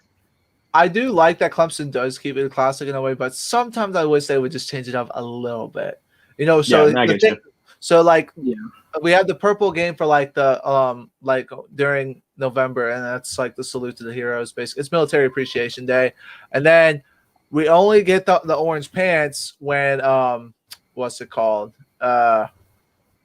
Dabo said they have earned them. So I will say though, I do not like it when we wear all orange, like home orange in the playoff, because that usually means bad news.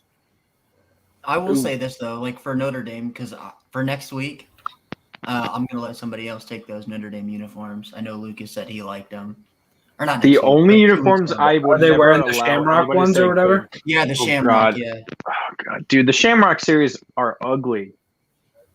I hate I don't think theirs. so. Dude. Oh, the original ones were great. I don't know what you're talking about. No, there was one. New ones are a that's- little tough. There was a really Yeah. bad one that they had a few years ago. I think when they played at Yankee Stadium, that was Oh, downright those ugly. were those Were ugly. Yes, Those were yes. awful. Those the were ones awful. that were like a puke green. Yes, Oh, that's those the are one I'm the- talking the- about. Also, those are the one that they wore that when they played at Fenway.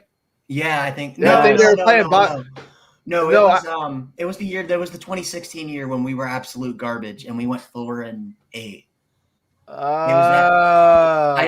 They had it was like a puke green and and they had gold numbers. It was disgusting. That's a bad combo right there. Yeah, that is a bad combo. But anyways, guys, that we're gonna wrap it up now with the uniforms because we've been talking about them for a lot longer than I meant to, and we are going to go on to our week 3 selections, as we like to call it, and we've got some good ones here. We're not going to get. It sucks that we didn't get to pick the first 2 weeks. I would say we could add the score up for all those games, but I'm just not going to go back and do that, just because anyone can put whatever. Even though I know We who could I all, would have all picked. say that we predicted Clemson losing or Ohio State losing and so on and so forth. So, but we Yeah, can't. no, yeah, exactly. That's exactly what I'm saying. Because I thought Clemson was going to win. I can't say no. I knew they were going to lose. But anyway, so we're going to start off. We got a big one this week, a rivalry renewed, a classic from when there was mainly known as the Big Eight. Nebraska at Oklahoma. Nebraska started off the year with a terrible loss to Illinois, but they've gotten a little better since then. Oklahoma, a very shaky week one, of course, looked very good last week against the almighty Western Carolina. But yeah, so I thought that was for think, Clemson. Go Oh no!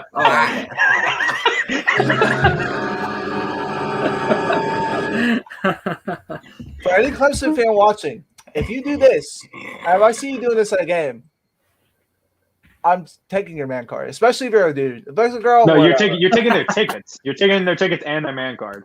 Well, so I'm stealing their phone if it's on their phone then.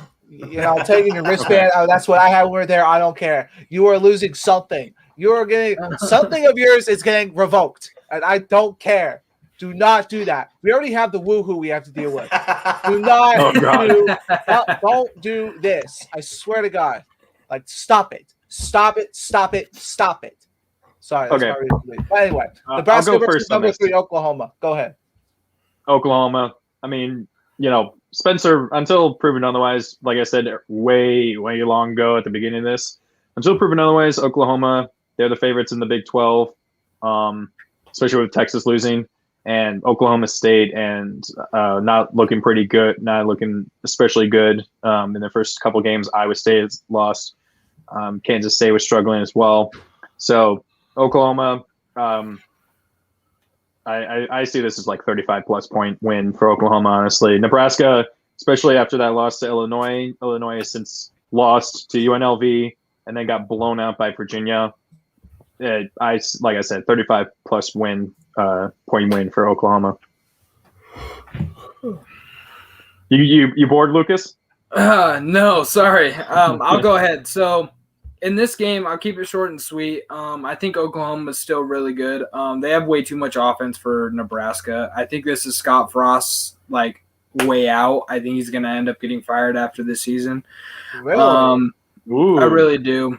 Hot I take. really do, because I don't see him winning more than 4 games this year. I think they're pretty bad, and I have final scores for these games, so I have 49-21 Oklahoma.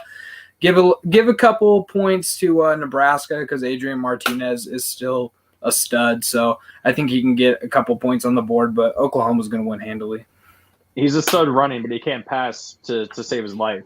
I mean, that Illinois game was ugly. I watched that game. He was missing some easy throws. See, Joshua and I are on the same page. 4+ touchdown win. Ryan? All right, so for me, I'm going to say not so fast, my friend. I'm going to make sure I get the pin in there. Okay. I think this game is close. This game is closer than the experts think. Okay. I think Oklahoma wins, but I think it's only by 2 touchdowns. So wait. Well, to be fair, are they up 28 and then Nebraska gets 2 garbage time touchdowns to make it 14? No, the reason I say that is I could see it being like a 56 to 35 type or 42 type game because of Oklahoma's defense. And if Tulane's going to put 35 points on that Oklahoma defense, and you have Martinez, who I think is a better quarterback than what Tulane has, I feel like there's no reason Martinez can't put up 35 or 40. I mean, it's not that I think Nebraska is really that good, but I just think that Oklahoma's defense is so much of a weakness that, and plus, I think if I'm not mistaken, Nebraska is getting 2 of the 3 of their best offensive weapons back for this game. Yeah. Good enough reason, I think. I'm just gonna keep it simple. Oklahoma by 28. I'm just gonna keep it. I just don't see this game being close. I like Nebraska. They've had, I guess, some good rebound the last few weeks, but no. If I'm not mistaken, that's not even covering because they are 29.5 point favorites. Okay. Oklahoma. Well, Oklahoma's going to Yeah. get us some points. Let's be real. So, but I'm just going to keep it short and simple. They win by 28. All right, next game, a big one here, actually in Miami Gardens, Florida. The Michigan State Spartans, undefeated, who, in my opinion, should be ranked, take on the number 24 Miami Hurricanes, who have looked very shaky to start the year. Of course, got blown out by Alabama and came very close to losing to Appalachian State last weekend. I'm taking Michigan State. This is one of my, upsets of the week. Miami, the best catch that they had was when they caught that cat. See you, Luke. So that was about the best play that happened in that entire game. So Kenneth Walker, the transfer from Wake Forest, I'm gonna say he's the best running back in the Big Ten already after 2 games. He's looked incredible. And I'm saying that mainly because the Ohio State running backs did nothing. So until otherwise, I'm saying Kenneth Walker is better. And Miami, they're also up there with Florida State and Texas as, they haven't really been able to figure it out in the past decade or so, other than, 2017 and 2018, really. The quarterback from Michigan State, Payne Thorne, has been really good so far, threw 5 touchdowns in the last game, but obviously that was a blowout win over an FCS team. I can't remember who they played. But, he hasn't thrown a pick or anything, so he's been pretty efficient. Michigan probably, I'd say, by a touchdown or maybe 10 points. I think Miami, Derek King, he's a shell of himself with the injury history he has, and Michigan State wins it. Yeah, I got Michigan State, man. I think it's going to be a blowout. It's sad because I thought Miami they were kind of one of my sleeper teams at the beginning of the season. I thought they were going to be really good with Derek King. But obviously, he is a shell of his former self. So I got them winning 35-13 over Miami. Wow. I think it's going to be pretty much just. I think it's going to be domination. Peyton Thorne. I believe that's his name. Yeah, Peyton Thorne. I think he just throws all over these guys, and like you said, Walker, he's a stud. So I think it's going to be domination. I don't think Miami belongs in the top 25. Ryan. Okay. Ryan, you're up. So for me, I actually have Michigan State winning this game too. I do think it's going to be a close game. I would say it wouldn't be otherwise, but because it is at Miami, I think that gives like a 3-point swing just because it's at home. So I have that's how betting usually goes. They get that 3-point bump at home. Yeah, I guess. So I give Michigan State the win by 10 or less. So yeah, go Spartans. I think if this is at Michigan State, it's an absolute blowout, like Lucas says. This was the other at Michigan State. All right, so we're gonna act like Miami has actually a home field advantage. Which they don't. No, they don't. Like they have no They- like they're they're No. lucky to fill half their stadium at times. No, that's exactly what I'm saying. Do you think that it's because it's at home they're gonna have a swing? Absolutely not. Not so fast, my friend. I'm going Michigan State by 21 plus. Easy. I just also think a lot. I've just been very impressed so far with Michigan State so far to start the season as well. It just looked like a very good football team. We still don't have that much really to much data, but so far they've really impressed me. I think they're a top 25 team, and I think they can definitely be one of these elite teams in the Big Ten this year. They've beaten Ohio State a couple times in the past years. I think this could be one of those years. Now, definitely a sleeper game.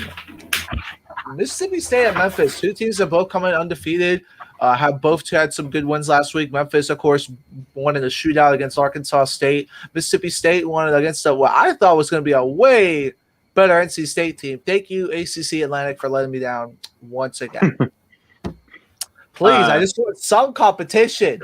But anyway, go ahead. Okay, I got Memphis. I think it could potentially be another shootout. But at the same time, Memphis has nearly 300 more total yards of offense than Mississippi State. I think Memphis is averaging over 650 yards of offense in their first 2 games. But like you said, their defense is obviously not very good. if they're causing that shootout. So I think it could be a shootout. But Mississippi State is average under 400. So, I could see it being up into the 50s for one of the teams at least. But I could see it maybe being a 10-point win by Memphis. But I wouldn't be surprised if it's close, like the Mississippi-Arkansas State game. But I'm taking Memphis. For me, I have Mississippi State winning this game. It could really go either way. I have it being a close game, 24-17. Like I said, it could really go either way. I think Mississippi State's and we obviously know with Leach there, they're not going to have much of a run offense, but I think they do need to add I do think they need to add a little bit more in there if they want to compete with a lot of these teams. I think Memphis is a really good team, but like I said earlier about the Texas and Arkansas game, I think it's just another one of those, SEC versus, whoever else, and they're going to end up pulling out the win. I might say that Memphis is a better team overall, but like I said, I think it's just going to be another one of those games. Mississippi State by 7. Yeah, I'm going to go ahead and go with Mississippi State as well. I feel like those cowbells are going to be ringing in Memphis all the way to a big Mississippi State win. I don't know how they don't have headaches with listening to that. So annoying. Yeah, oh man, you're not able to use the duck sound, like the duck things at Oregon Duck games anymore, but you can ring a cowbell. Which I'm Well, glad. you can't until if they're right before they're about. You have to stop right before they're about to snap the ball. They have made that a thing. I remember. What, the Cowboys at Mississippi State or the the cowbells? The cowbells. You have to I think at a certain point when it looks like they're about to snap, they have to stop because they were I think starting to issue penalties. But as far as me, as far as these two right here, not so fast, my friend. I'm gonna go with Memphis. Memphis has beaten good SEC teams before. I think a few years back they beat they hosted Ole Miss and beat them when they had some pretty good teams. I think it was 2016 or 2015 when they did that. They beat UCLA at home a few years ago when they had Josh Rosen. So I think Memphis is a good football team. They've got Calvin Austin. It's actually really funny. So I started a dynasty over the summer on NCAA, and he was the guy I won the Heisman with first because I started my first year at Memphis. And Calvin Austin was that guy. So to see him doing well, I think he's going to get some points. But I will say Mississippi State does have a bit of a defense. They look pretty good defensively against what's it called? State. NC State, yeah. So I think it still could be close. I'm going to go and it's going to be a shootout in the 30s. I think they'll still give up some points, but I think I'll take Memphis in 35-31 or something. Virginia at North Carolina. Virginia's looked pretty good to start off the year. I will take this first. Go ahead, Connor. I know. Sorry, I didn't mean to interrupt you. I'm sorry. Go ahead. I'm going to shock you as a Virginia Tech fan. I'm going to take UVA. I'm taking UVA. UNC. I mean, Virginia Tech obviously beat UNC. I was really happy about that. They beat up. I don't even know who they played, but they beat up on some FCS team. But I mean, Armstrong, the quarterback for Virginia, has looked really good. He's already thrown 7 touchdowns. He threw 4 or 5 against Illinois. They got a really good passing attack, honestly. And UNC can't run the ball. Sam Howell leads them in rushing at 139 yards. So if they can't run the ball, yeah, exactly. If they can't run the ball and not have that true balanced attack like they had last year, they are really missing Carter and Williams from running backs. So I'm taking UVA. Honestly, if it falls on Sam Howell and he can't have a running back to help him out, I think he's going to eventually try some hero ball like what happened against Virginia Tech, and he's going to throw some interceptions that he really doesn't need to throw.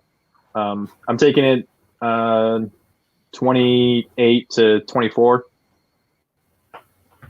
I like that pick. Well, this is going to be another blowout game for me. I think North Carolina handles them very easily. Wow. To me, it reminds me of one of those especially with Sam Howell. It kind of reminds me of last year with Rattler in Oklahoma. He had a really tough first 2 games, got benched, and then came out and then looked like what he has, is supposed to be, and one of the best quarterbacks in the country. And so I think that he's going to be a stud. I have it 55-20. I think they're going to blow them out of the water. I don't think I think that they're going to keep coming up and keep doing their thing. And North Carolina is not obviously the best team in their conference, but they're one of them, and they're going to end up dominating. Real quick, UVA is one of the last 4 matchups in this rivalry, the South Soldiers rivalry, including last year. So really, I did not know that. That's something to keep in mind. That's okay. Wow. Because UNC lost to Florida State and UVA last year. Those were their 2 losses. Well, and Notre Dame. And Notre Dame. So Right, let's. I'm gonna give North Carolina the win is here as well, mainly because it's more of a hope than it is that I have confidence in this North Carolina team, because North Carolina plays Notre Dame soon, within the next couple of weeks. So I need them to be ranked. But I haven't really paid that much attention to Virginia this year, to be honest. And if this was at Virginia, I would probably give them the leeway here. But I've got North Carolina by 7. It's a good pick. I'm gonna say North Carolina also by 7. I kind of like that as well. I think Virginia's a good team, but they really still haven't really beaten any proven teams yet. I think still Sam Howell's still an elite quarterback, and he's going to find a way to help UNC get this one done. Fresno State versus UCLA. Fresno State almost beat Oregon. UCLA, of course, had the big week 1 win against LSU. UCLA has definitely been a surprise to start the year. But Connor, who are you taking in this one? UCLA looks like Kelly finally has his old Oregon mojo back. DTR has looked great, and I think they take it a lot easier than Oregon did against Fresno State. I'd say by at least 2 touchdowns, if not more. Yeah, I got kind of the same thing. I got 49-38 UCLA. I think that Jacob Hayner is a stud for Fresno State. I think he's really good, and he'll end up getting some touchdowns and giving UCLA a little bit of fits, but I just think that offense is too fast and too good. It does remind me a lot of Darren Thomas, and obviously I always mess up his name, Carbonet or however you say his name. Carbonet? Like the LaMichael James back when he had him. So I think they're really, really good, and I think they end up winning this game by 11. I definitely agree. I think it's going to be good, like Chardonnay, but this time it's going to be good because you got Charbonnet on that UCLA team.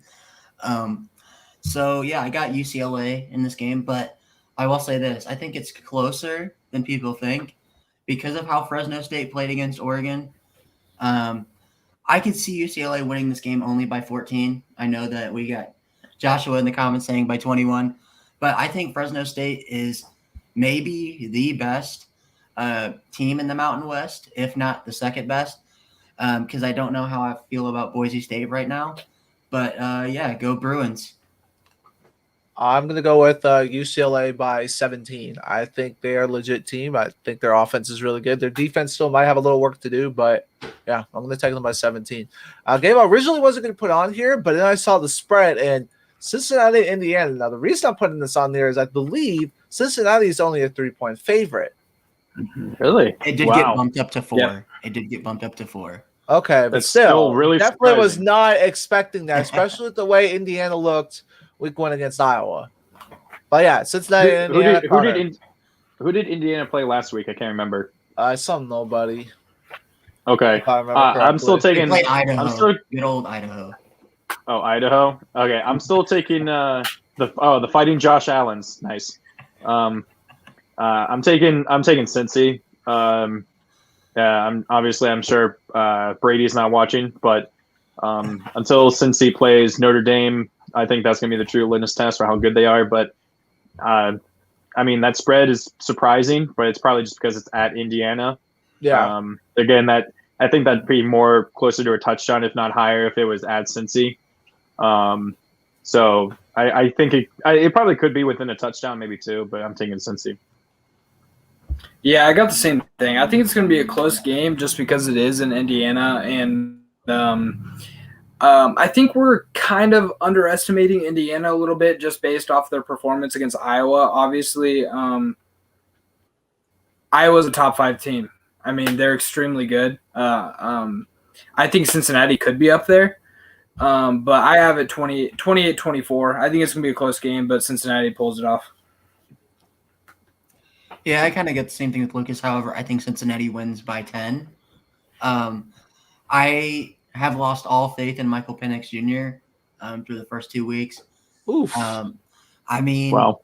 This kid goes from last year being one of maybe the second best quarterback in the Big Ten last year to the way he played against Iowa. He really hurt his team with those 3 interceptions, 2 of which were pick sixes. I don't think that happens here. I think Penix plays a lot better.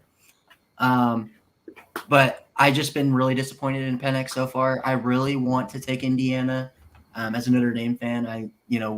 We have no hate towards them, and I root for Indiana every year. But I'm going to have to go Cincinnati here by 10. I'm going to go Cincinnati by 14. I've thought about taking them even by more, but I've been very impressed with them the first few weeks. I mean, granted, they haven't really played anybody, but Indiana just has not looked good, especially that first week. I think Cincinnati is a. I'm not going to agree with Josh on this one and say a top 5 team, but I will say they are a top 10 team for sure. Definitely, I still think they are a good team. But yeah, I'm going to take Cincinnati by 14. Next one on the list, we got South Carolina at Georgia. Now, this one, the reason I got to put this one on there is because if y'all don't remember, the last time a terrible South Carolina team came into Athens, which was 2019, they won a double. I believe it was double overtime. Yes. However, I will be at this game, and I have yet to win this Georgia lose game in person. Yes. However, I have this thing where, for some reason, no matter what Georgia game I go to, they cannot lose. I witnessed them come back from 21-3 Connor against Virginia Tech in the 06 Chick-fil-A Bowl, and of course, I witnessed them a few weeks ago beat my Clemson Tigers. Pain. In one of the most boring games ever, offensively wise, at least. Yes. It was very frustrating, but yeah, South Carolina number 2, Georgia.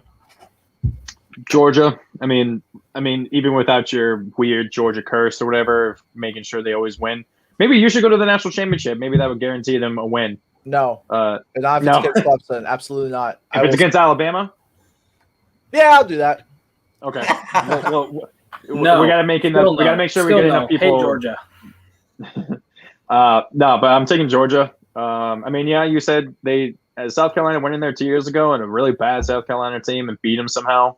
I don't think they have a quarterback controversy. It's going to be JT Daniels all the way. He was just injured. Like Lucas said, the guy who started was just going to transfer out at the end of this year and go somewhere else and be a starter. But it's JT Daniels all the way. They're going to ride him. And they barely beat East Carolina. They had South Carolina. They needed a field goal at the end of the game to win. They did. So I, as a Virginia Tech fan, I know what it feels like to struggle against East Carolina. I'm glad we got out of that agreement to play them every year. But Georgia, I'd say, by a lot. I'd say 28 at least. I love Shane Beamer. He's the son of Frank, but that's how it is, unfortunately. Yeah, I got the same thing. I got 45-10. I think 10 is even stretching it a little bit for South Carolina's offense. But I think it's going to end up being a little bit of garbage time points. This defense is the best in the country. I don't care who says what. They have the best defense in the country, and we saw that. Obviously, and we'll get to Clemson later, but Clemson and DJ, he hasn't played super well this season. It's kind of hard to say, but still, he's one of the best quarterbacks in the country, I think, and they held him pretty in check. So, yeah, I think they dominate South Carolina 45-10. So I've got Georgia winning this game by a lot. It's not going to be close. So yeah, that's all I gotta say about this game. Yeah, I mean, just I don't think it's going to be close. I think Georgia. So Georgia's actually 31.5-point favorites. I definitely think they're going to cover the spread. South Carolina, yeah, they're 2-0, but they have not looked good the first few weeks. So yeah, I'm going Dogs. All right, so let's get our first of 3 ranked versus ranked matchups this week. Arizona State at BYU. BYU had a good win last week against Utah, fellow Pac-12 South team. Arizona State, they've looked good at the start of the year. I mean, they really haven't played anybody with a pulse. They beat Southern Utah and UNLV last week. But yeah, Arizona State at BYU, a very underrated matchup in my opinion. Yeah, I got Arizona State. I think BYU is going to fall into the trap that Virginia Tech almost felt. I was afraid Virginia Tech was going to fall into this past week. It was such an emotional game, ended a 9-game losing streak to Utah, and they got to rush the field. The team's not going to be. The team could come out and be unfocused, and Arizona might jump out to a lead, and BYU is going to struggle potentially. That's all potential because all the emotion, the emotional high from the previous win is still going to be there in the background. So I think Arizona State could take it, but this is probably the closest 50-50 pick for me in the entire thing. I would not be surprised if BYU took it, but I'd say Arizona by anywhere from 3 to 7 points. Yeah, I got kind of the same thing. I think Jaron Hall, I believe his name is, for BYU. I think he's legit. I think he's really good. I have Arizona State taking this game because I do think Jaden Daniels is a lot better than Charlie Brewer, which is kind of a disappointment for a lot of Utah fans because they thought that Brewer was going to come in, be their savior, and take them to the promised land, but he's just not that dude. So I do have Arizona State coming out. I know, right? I do have Arizona State winning 45-42. I think it's going to be a barn burner. It's going to be a great game. But Arizona State just going to have a little bit too much for BYU to handle. Yeah, I definitely agree. I think Arizona State pulls this one out. I think it's a close game. I got the Sun Devils by 7. I got Arizona State 24-21. I think it's going to be it's going to be a close one. It's going to be definitely, I think, one of the most slept-on games of the week, for sure. Mm-hmm. All right, and I believe this is where College Game Day is this week. Number 22 Auburn at number 10 Penn State. Whiteout, I'm taking Penn State. It's their annual whiteout game. That's one of the craziest games to go to. That's a bucket list game you need to try and get to at least once in your life. Penn State looks like Penn State after not looking very good last year in a weird season, obviously, with COVID. So, night game, Penn State, it's led to some crazy wins, obviously, Ohio State a few years ago. So I'm taking Penn State by, I could say anywhere between 7 and 14 points. For sure. I got Penn State by 3. I think it's going to end 20-17. It's going to be a pretty close one. I think Penn State's defense is really good, but I also think Bo Nix and that offense is actually rolling this year, and I think they actually could cause some havoc in the SEC. But I think Penn State's defense is just probably some of the best that they're going to end up seeing, and their offense is, moving the way that they need to go. So I see a 3-point victory for Penn State, and they keep rolling. Yeah, I'm going to go Penn State. I have no confidence in Sean Clifford whatsoever. After watching that Wisconsin game, I understand Wisconsin has probably a top 10 defense along with that Penn State defense. But I just honestly have no faith in Sean Clifford. But the only reason I'm giving them the win, I would pick Auburn, but I just think that defense is really good, and Bo Nix is still Bo Nix. And I could just see Bo Nix Harris. Yeah. Like I could just see Bo Nix throwing like a costly interception. Bo Nix Harris. Because that's something Bo Nix does. So I'm gonna go with Nittany Lions here, 17-14. Kind of like another Wisconsin. I think it's a low-scoring game. And we got another barn burner on our hands.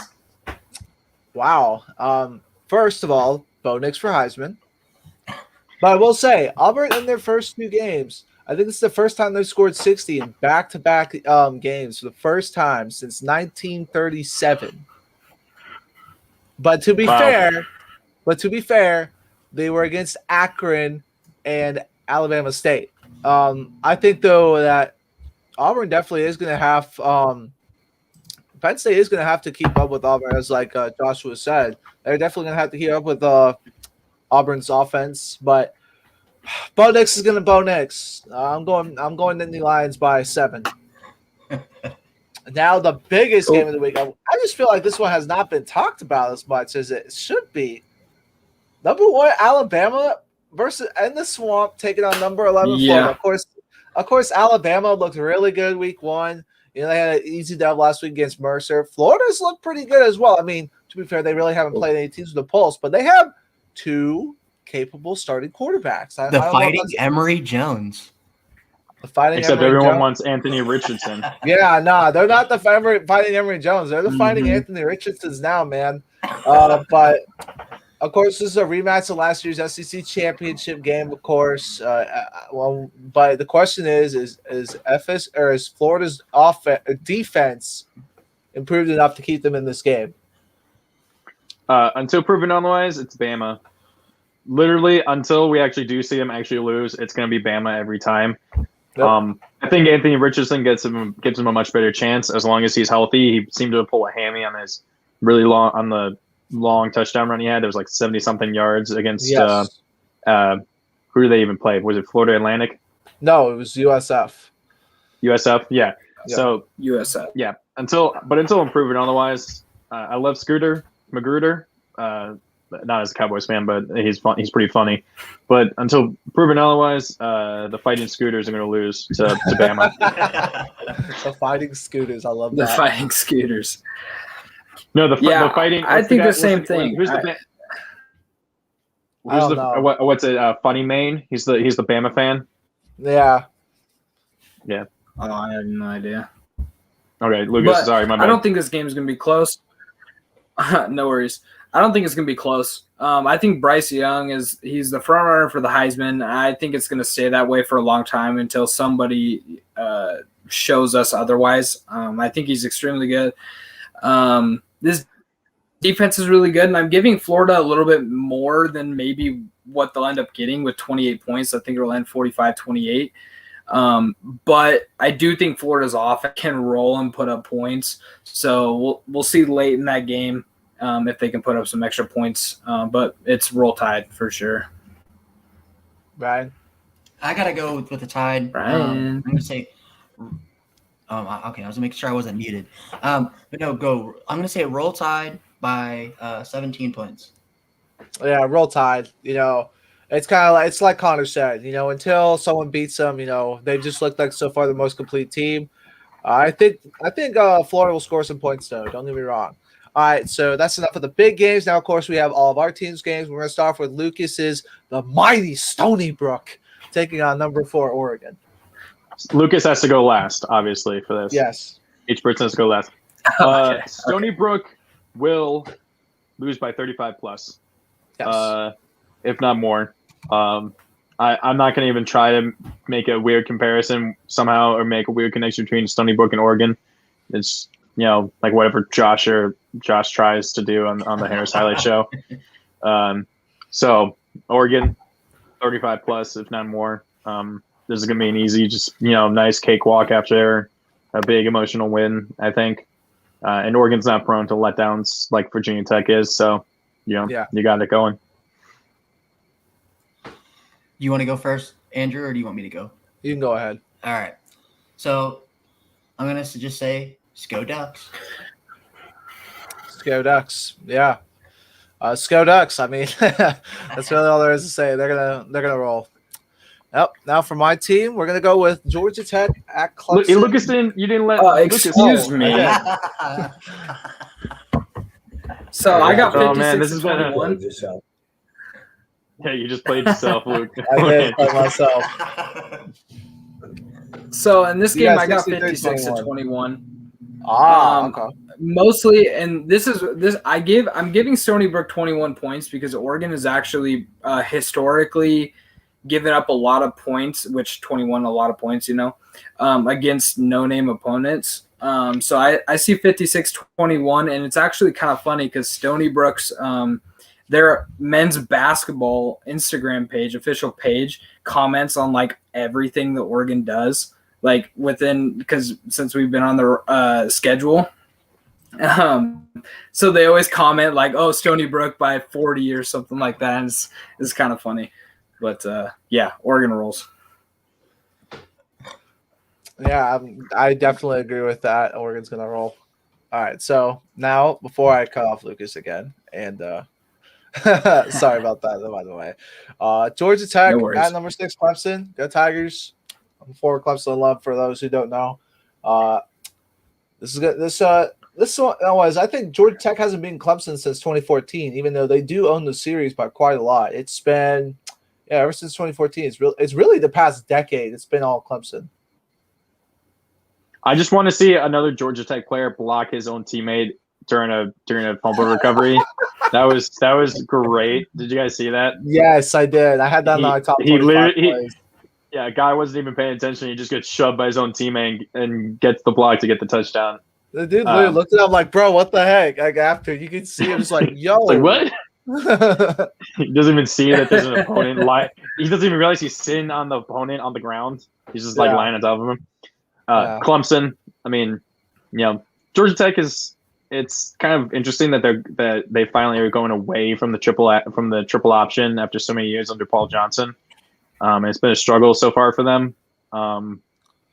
But same thing with Alabama, to prove it otherwise, unless a team from the ACC can come in and beat Clemson. It's always going to be Clemson, unfortunately.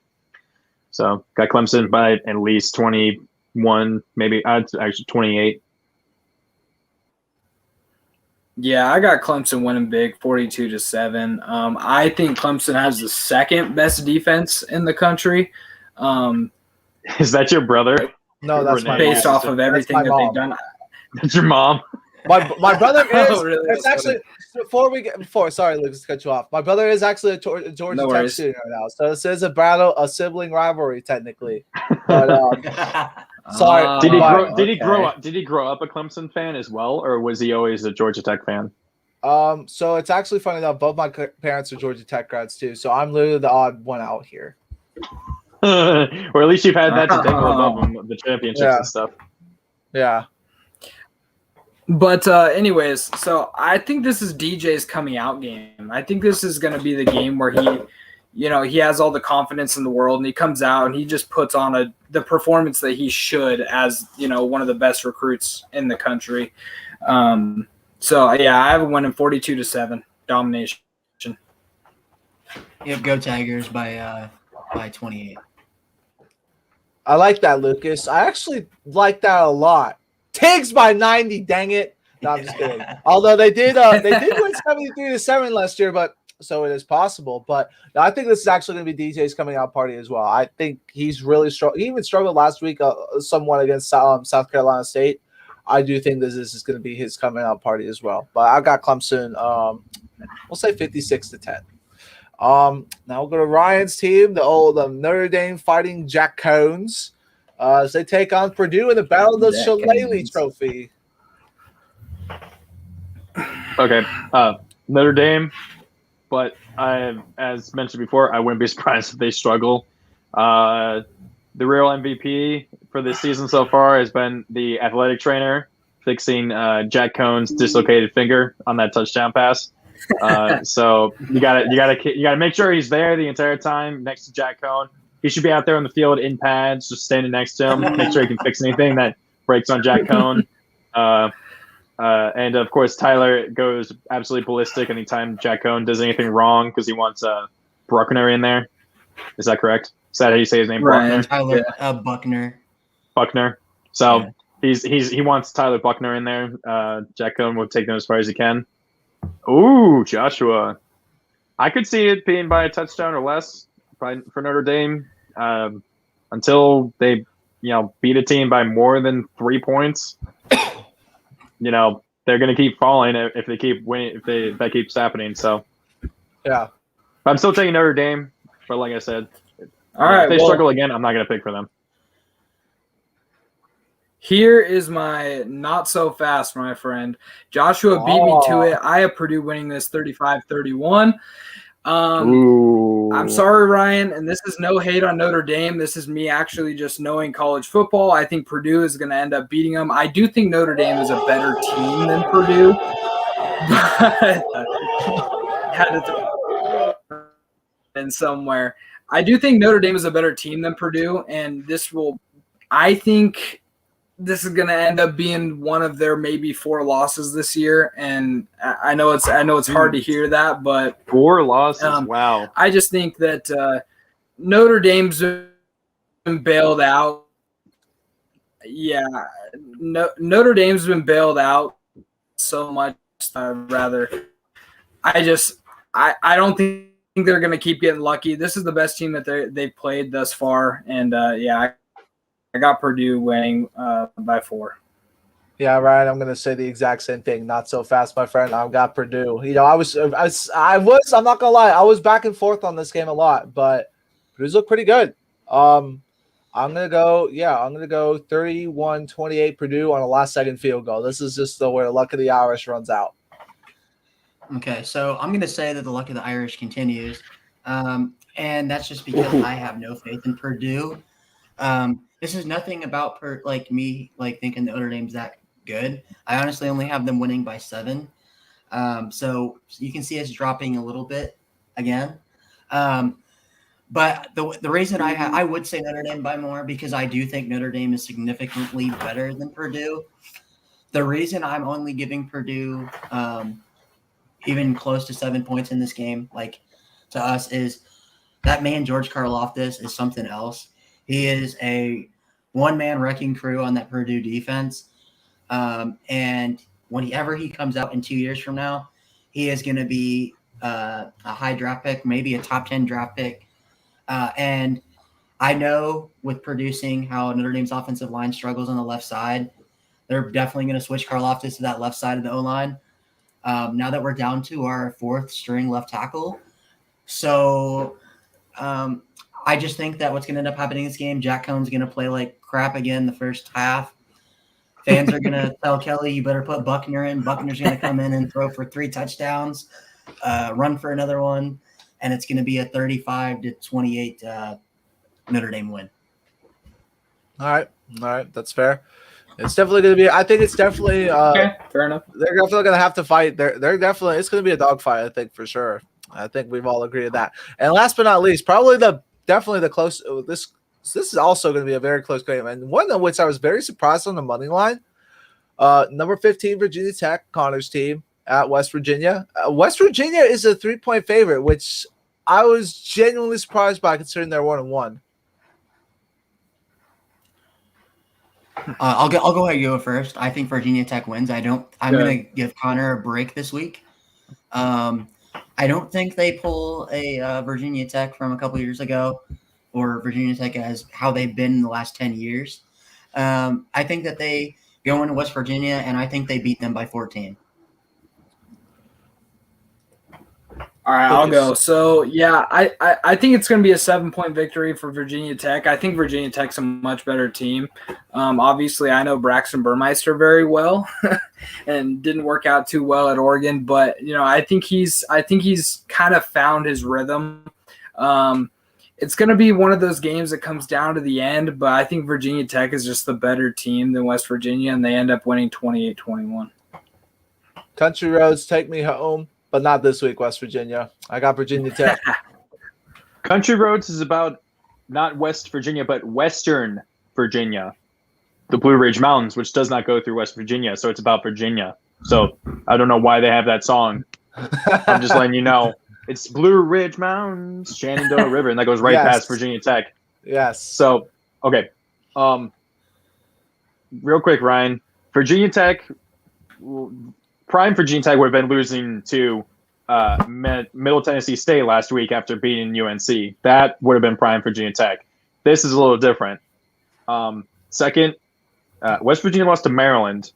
And Maryland should be, they're 2-0, but I mean, it's Maryland. They haven't really done anything in, I don't know, ever since they left the ACC and really the past decade plus, even in the ACC. So, I mean, Virginia Tech, I'd say by a touchdown, if not more. It's just, West Virginia is a really tough place to go into. But they haven't played each other at each other's place at each other's stadium in over a decade. So it's a good rebirth of a rivalry that I think should, whenever the Big 12 breaks up and West Virginia joins the ACC, that'll be able to start up again. So yes, finally. And now we're finally going to get to the Presbyterian Blue Hose, right? Oh yes, go Hose! Go Hose! I forgot, who are they playing this week? Because I completely forgot that. Campbell Camels. They're playing Campbell. I do want to start. Away or home? I do want to start in this one. No. We need to explain. We need to explain, guys. Presbyterian is the show's team, mainly because of their quarterback going absolutely nuts and throwing 10 touchdowns in the first week of the season. So, Presbyterian wants Bama. That's all we gotta say. Yeah, Presbyterian wants facts. So they do want Bama. They're playing at Campbell this week, and I want to start with this one because I think it's kind of incredible how true this is, and I'm guessing it is. Last week, Presbyterian had 5 players throw the football in that game. Heffley, which is the big guy, threw 35 passes. Then they had Huff, who was 7 for 7, 108 yards, 2 touchdowns. Carroll, who was 2 for 2 for 16 yards. Bush, who was 2 for 2 for 5 yards. And then Jones, who was 1 for 1 for 8 yards, which I think is absolutely has that ever happened? There's no way that's ever happened, something like that, with that kind of efficiency from your backups. The 4 other backups coming in and not throwing one incompletion, I think is kind of incredible. Yeah. But Presbyterian by 1 million. 49-13, I think. That's how that game ends. I got Presbyterian. Also, Campbell's 0-2. Yeah. Oh, okay. Until proven otherwise, Presbyterian wins. You want to go? You want me to go ahead? Yeah, go ahead, Ryan. All right, so I'm going to be a little bit more descriptive about this. So you've got Presbyterian going to Campbell, right? And I love Campbell's soup. I don't know if anybody else likes Campbell's soup. Oh my God. I love where he's going with this one. I know where he's going with this. Okay. And their tomato and chicken noodle soup is really good, okay? Mm-hmm. And I'm sure everybody on that Campbell football team loves some chunky Campbell soup. Okay. So. Oh, God. But I'm sorry to say this. The Camels are going to have to go without their Campbell soup this weekend as the Blue Hose come in and are going to wash that soup down the drain. So go Blue Hose. The Campbell Camels. That's a tongue twister right there. That really is. I don't know who thought that was a good idea with that name. Now, all right, so Ryan took the good way, the healthier way. I'm going to say the fact that Camel is also the logo of a cigarette company, if I remember correctly. Marlboro. Yep. Marlboro. The Marlboro Camel. Yeah, the Marlboro Camels. So we're going to go on and say that that's not good Camels, for you. And Camels we know for people. a fact. That's not good for you. Facts. And we know for a fact that the good old Presbyterians do not smoke cigarettes because they are smarter than that. I don't think they would be very appreciative. Just for that reason, go Blue Hose, go Presbyterian. Presbyterian wants Bama. Yes, Presbyterian does want Bama, and they win this one by Presbyterian 35. They win this one by 35. All right, guys. Well, yes, sir. That concludes the first ever episode of the Week 0 podcast. For all those who stayed around the entire time, thank you so much. You guys mean a lot more than you know to this channel. And if you like this video, we promise I will cut it down and make it shorter next time. Yes, we will. We will. We got a little excited. It's our first show. I will say, though, it was very fun. A lot of stuff to do. But definitely a great start. Thank you for everyone again who watched the show. If you haven't already, please be sure to give this show a like, and also check out some of my other videos on the channel. We do have the top 25 plays from week 2 already out and about. There's some very good ones in there, and we will be back next week for the episode 2 of the Week 0 podcast again for Andrew Coster, or for Ryan Fravel, Lucas McKnight, and Connor Dutry. This is Andrew Coster saying you guys signing off, and we will see you guys next week.